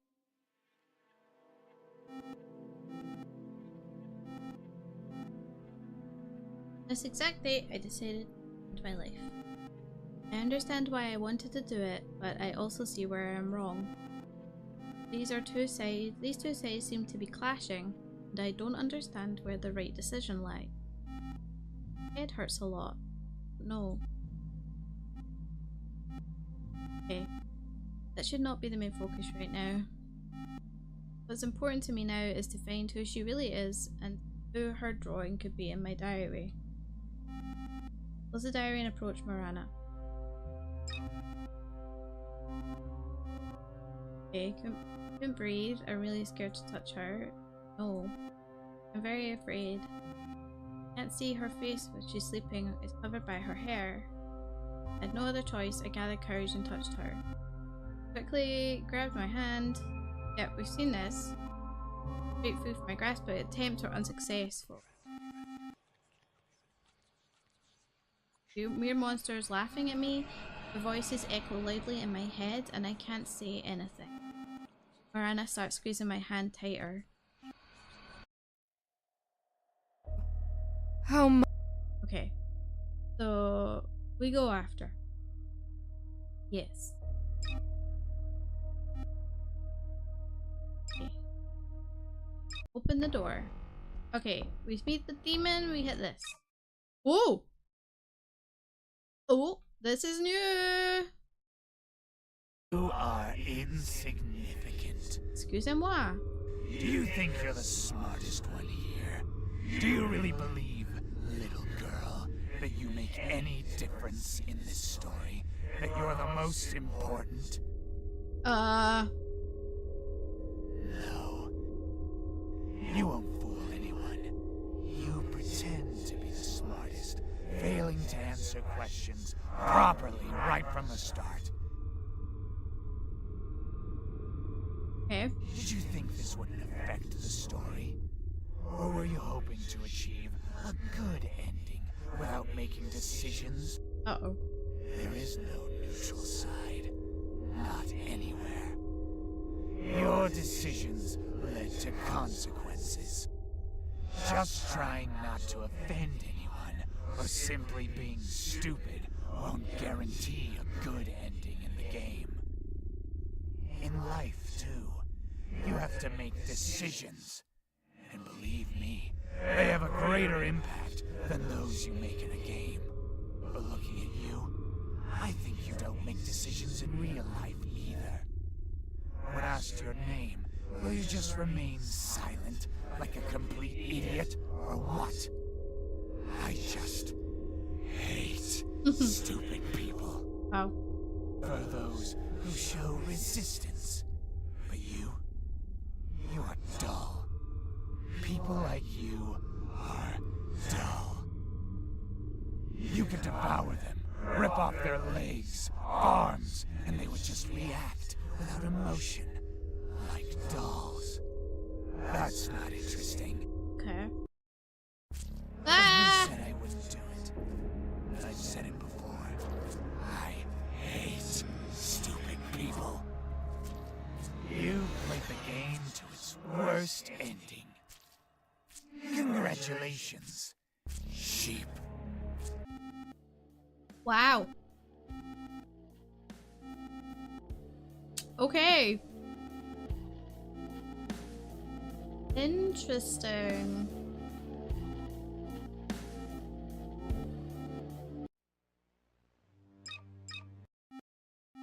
Wow, you're here. You've gone through all the endings. Actually 5, but don't worry, I know it's hard to get through them all. Well, I congratulate you. You must have liked the game if you did that. It's really cool. Why someone liked it. Usually games give some kind of bonus for this. I'll give a bonus too. But it might disappoint you because this game isn't quite what it seems. You know, when I was creating it, I didn't want to give any explanation for my decisions in the game, as it would lose its charm. But I understand now that players probably want to know what the author originally intended and how they implement it. Hey Gregory. Well, are you ready? I'm ready. Sign me up, coach. Tell me what is the deal.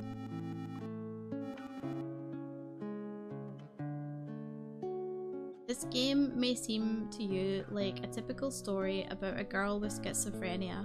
That is not the main message here. The message is about how a person struggles and doubts whether to kill themselves. The main character creates images of Morana, demon, which are also catalysts for suicide. In fact, in every ending, the heroine dies. Let's consider each ending and what it's foreshadowed. In the good ending, we see in the end how the main character is saved, and then we see her in a hospital bed. The problem is that some of the pictures are black and white. For example, the house or the mother at the end.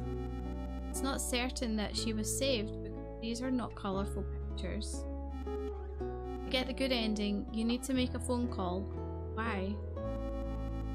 Because it's the only choice where the heroine really takes a brave action, understanding that she might be arrested, understanding that everything might turn out very badly. She still makes the call and tries to dial the number. Of course, it's not the only condition to get there, but if you choose the phone that still gets a bad or neutral ending, then in the end, will not have the choice to kill yourself or not, which usually happens if you choose a knife or pills. Because you took a step to help yourself, but it still turned out to be too small. In the bad or neutral ending, Morana might kill us. Why? If she is imaginary, why didn't she kill earlier? Because the whole game is about how the heroine struggles with the desire to kill herself, with bipolar disorder haunting her. If you notice at the beginning, when examining the room, Morana condemns the main character for suicide, saying that her life is not so bad as to kill herself, and that she doesn't understand her. Yep, that's right, I remember that. Then the demon appears, who clearly hints that the heroine should end her life, with phrases that she is a nobody, etc. This character, like Morana, also pushes towards this. Then Morana appears again and says that she would spend eternity with us, that we are unhappy and she understands us. Then she talks about wanting to be free and the main character should kill herself. Then you talk, and in the bad or neutral ending, you come to the moment when the main character says she doubts. Morana responds that she shouldn't doubt and that there is no way out. Then the choice to kill oneself or not, regardless of the choice, you will die, either by Morana's hands or by your own. Because doubts are not enough. As in the last words of the main character, she realizes that there is no way out, although she hopes for it. She wants to kill herself, no matter what you answer. As a reason, she will still do it because of emotions. But what about the endings with dreams, or where they run away together? There, it seems, everything ends well. No, things do not end well there. Let's consider the ending where they run away.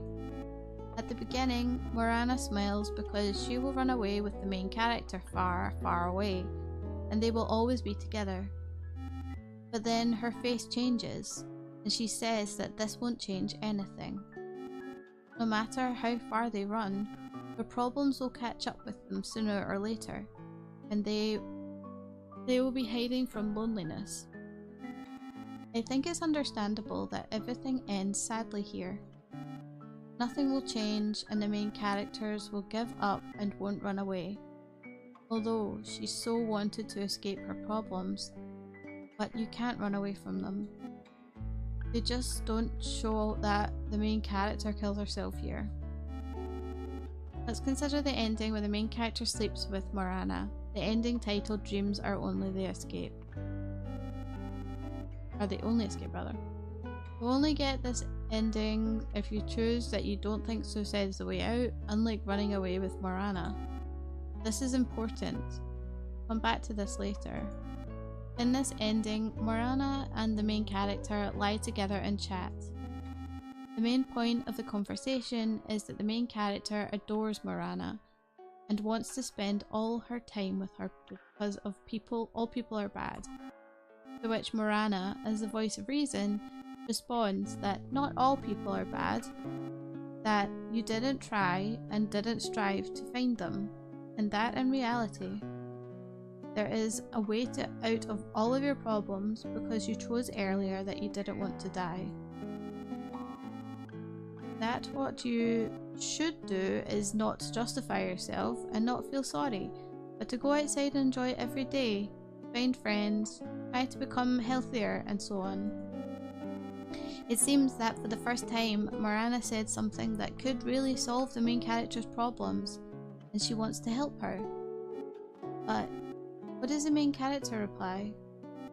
She says, "Let's sleep together, and that dreams are the only way out." Do you really know what that means? Yes, it means that the main character doesn't want a solution to her problems. She knew about the solution, but she still didn't try to help herself. It's the same as sitting in a locked room without food and water, wanting to go outside, and meanwhile you have the key next to you that you don't use. The same is true for the main character. She doesn't want a solution, she just wants to die, again, which is what happens off screen in this ending. She just tried to enjoy her last minutes with Morana, as in the ending with the escape. The ending where Morana kills her for the wrong choice about which direction to go. What's here? Right or left? No one knows. In general, you should listen to the main information She was telling you important information and you did not listen. Alright, let's talk more about the main heroine. She might seem very harmless to you, and you will worry about her because you play as her, but this main character clearly has a lot of problems. Let's try with the fact that she excessively likes to portray herself as a victim. Remember her words about IO? On the laptop, we are shown their chat, showing that IO did not want to talk to her, and she just kept imposing all the time, which is why she responded. Yeah, I remember that. She apologizes for this many times, explaining that she couldn't say it earlier because she was afraid of offending the main heroine. Basically, yeah, it's sad, understandable. But what does Morana, the main heroine, say about IO? That as soon as you opened up, they just removed you from their friends and just stopped communicating without reason when the main character talked about their feelings. Yep. Do you catch on? She really, really loves to pity herself. And she's selfish. Nobody likes a pity party, that's the problem. It's like, I've been friends with people that literally are constantly playing victim and just constantly want a pity party. And it's like, you try and help them, but they never seem to want to improve or better things. It's like they constantly want to sit in like a really bad situation. Because it's almost like it's grabbing attention. I always see people that want attention is they're missing something. So what is it they're missing? Is it that they just need a friend? Is it they just need someone to love them? Like, is it, I don't know, like, it's hard. And you can't always give your energy to someone like that because then it's taking away energy that you have for yourself. And to be honest, over the last like 11 years since I've been with Pyro, he's taught me that it's so important to look after myself more than anyone else. More than even him. Because by being that way and look after myself, then I have energy, if I have any left, to, you know, be there for other people if so be it. But it's not wrong of you to look after yourself. It really isn't. She likes to make it look like everyone is against her, although in reality, her mother supported her as much as she could. She loves to invent unnecessary drama for herself. She believes it, deceiving herself. I think it can be said that she is a bad person and she is inconquerable, because even when Morana talks in the ending about how she can improve, she doesn't. She just doesn't want to. Because the reason she doesn't want to is because you find value in something. There's something in the idea of not wanting to and things staying the same that they find value in. Like, we all have it, right? We all have something we don't want to change because it's more comfortable maybe, or maybe you get more attention from people, or maybe it's just scary, like, to change it, and maybe you're scared because things like changing things is hard because then you have to imagine what is your future going to be with that change. And sometimes the unknown is the scarier thing. Knowing it's like the devil you know, isn't it, that saying? Sometimes it's more comfortable just to stay with what you know, even if it isn't good for you. She doesn't want to live and change anything in her life. At the same time, she considers herself to be the best and most harmless. Okay, I hope this gave you a little understanding of why she made such a drama in the diary, and why the chat with IO was shown, and why Morana always feels so sorry for her and says how good she is. Don't get me wrong, you can sympathize with her, as she is a sick person, but she is extremely selfish, and I don't even know what can help her.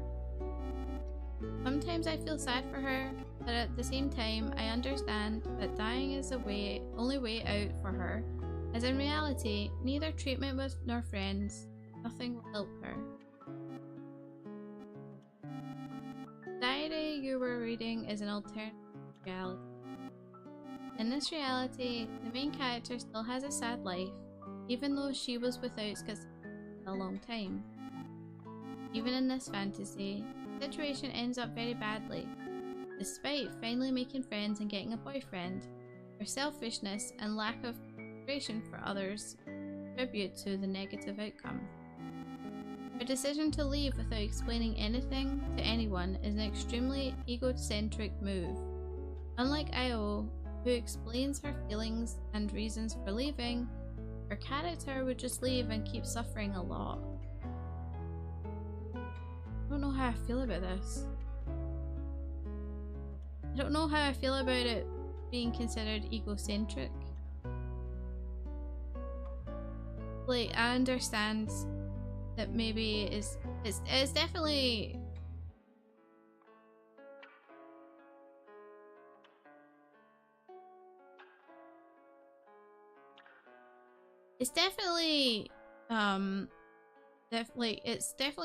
there's a space in there where if they don't consider other people and their feelings and how like that her actions would have on others, yes, that is definitely selfish. I do believe that that's selfish. But if they are really hurting in some way, if they really feel burdened, like they're burdening others around them, like if they don't see the wood for the trees kind of thing, I think the idea of nothing would be able to help them, I think that's, I don't know if I believe that. I do think that there's help for people, but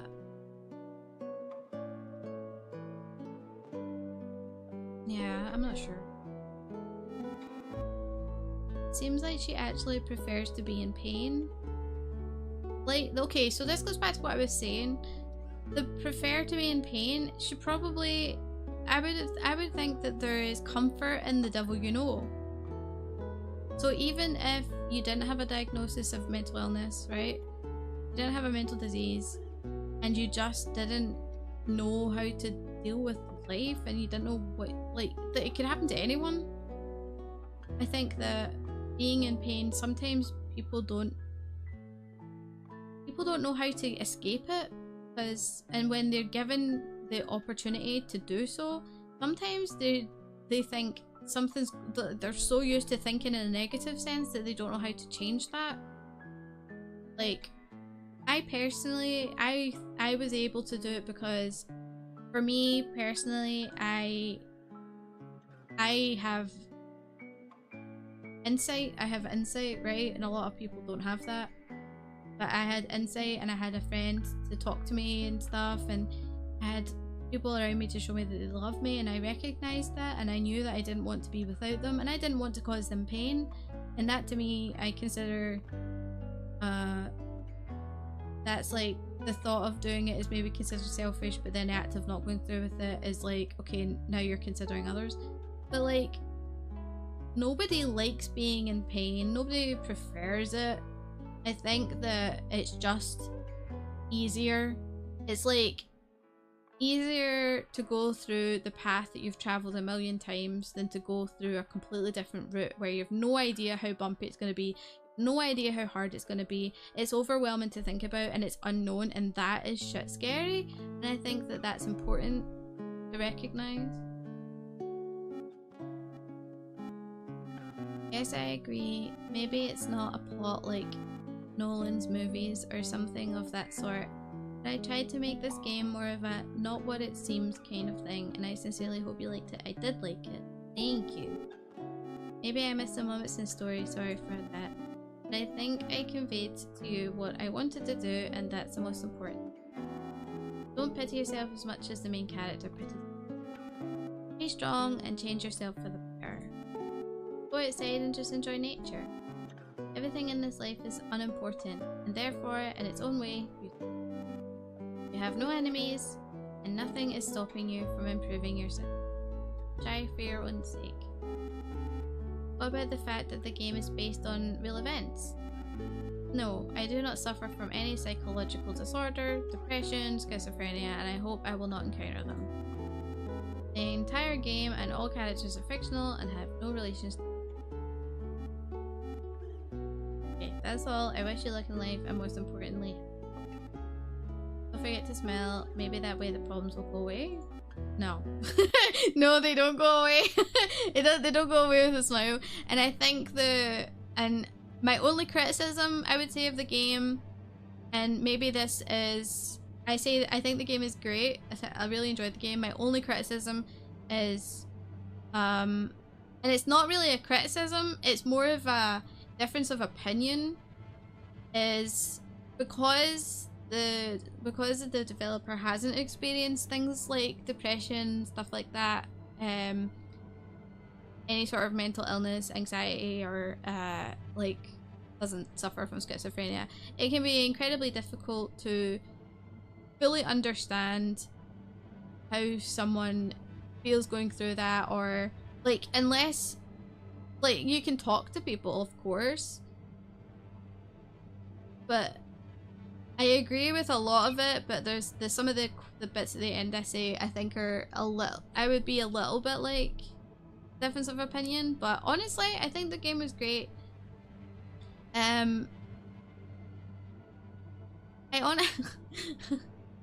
I think there's psychological horror or visual novel psychological horrors. They're very interesting to me because they mash two things together that I enjoy.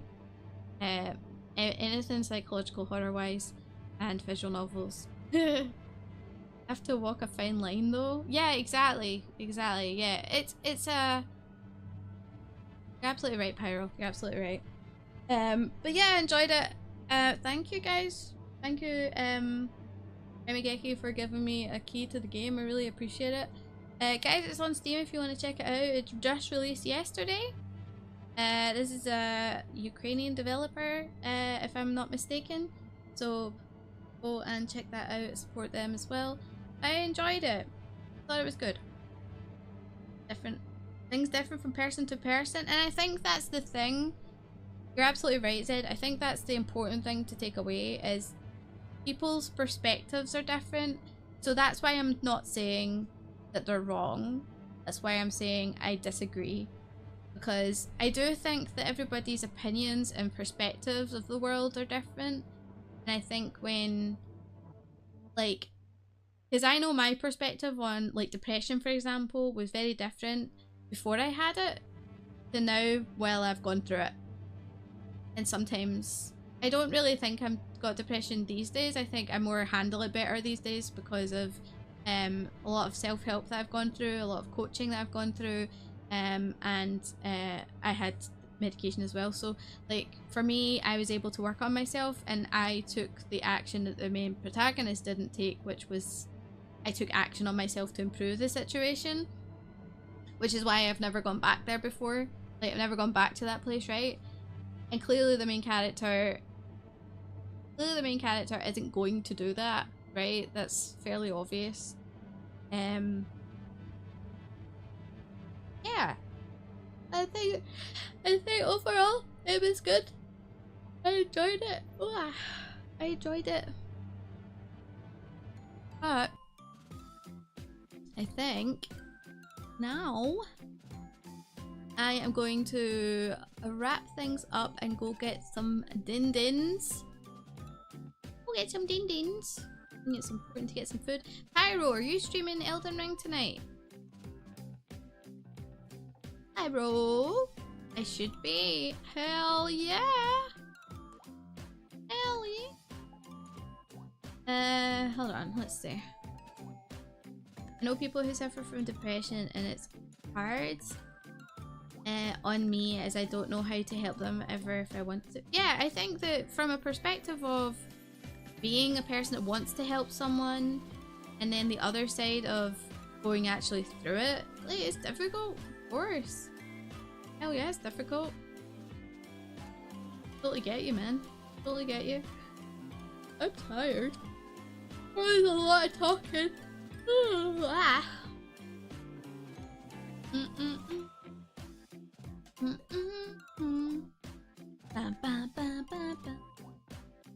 Alright. Ugh. It's difficult, but the best thing you can do is just be available. You can't help someone if they don't want your help. That's very true, yeah. Pyro should know. Pyro should absolutely know. Yeah. Okay, so just a quick reminder, guys, on the rest of the week. So tomorrow we're going to be playing Baldur's Gate 3. And then Friday, Saturday are the streams after that. There'll be some Final Fantasy VII Rebirth, with VODs happening on Thursday for Persona 5 and Elden Ring on Sunday. So yes, that is the week.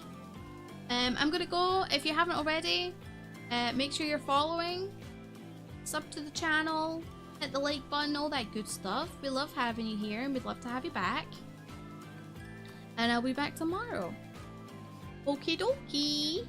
Alright guys, have a wonderful rest of your day, and I will see you guys tomorrow. Okay, bye bye.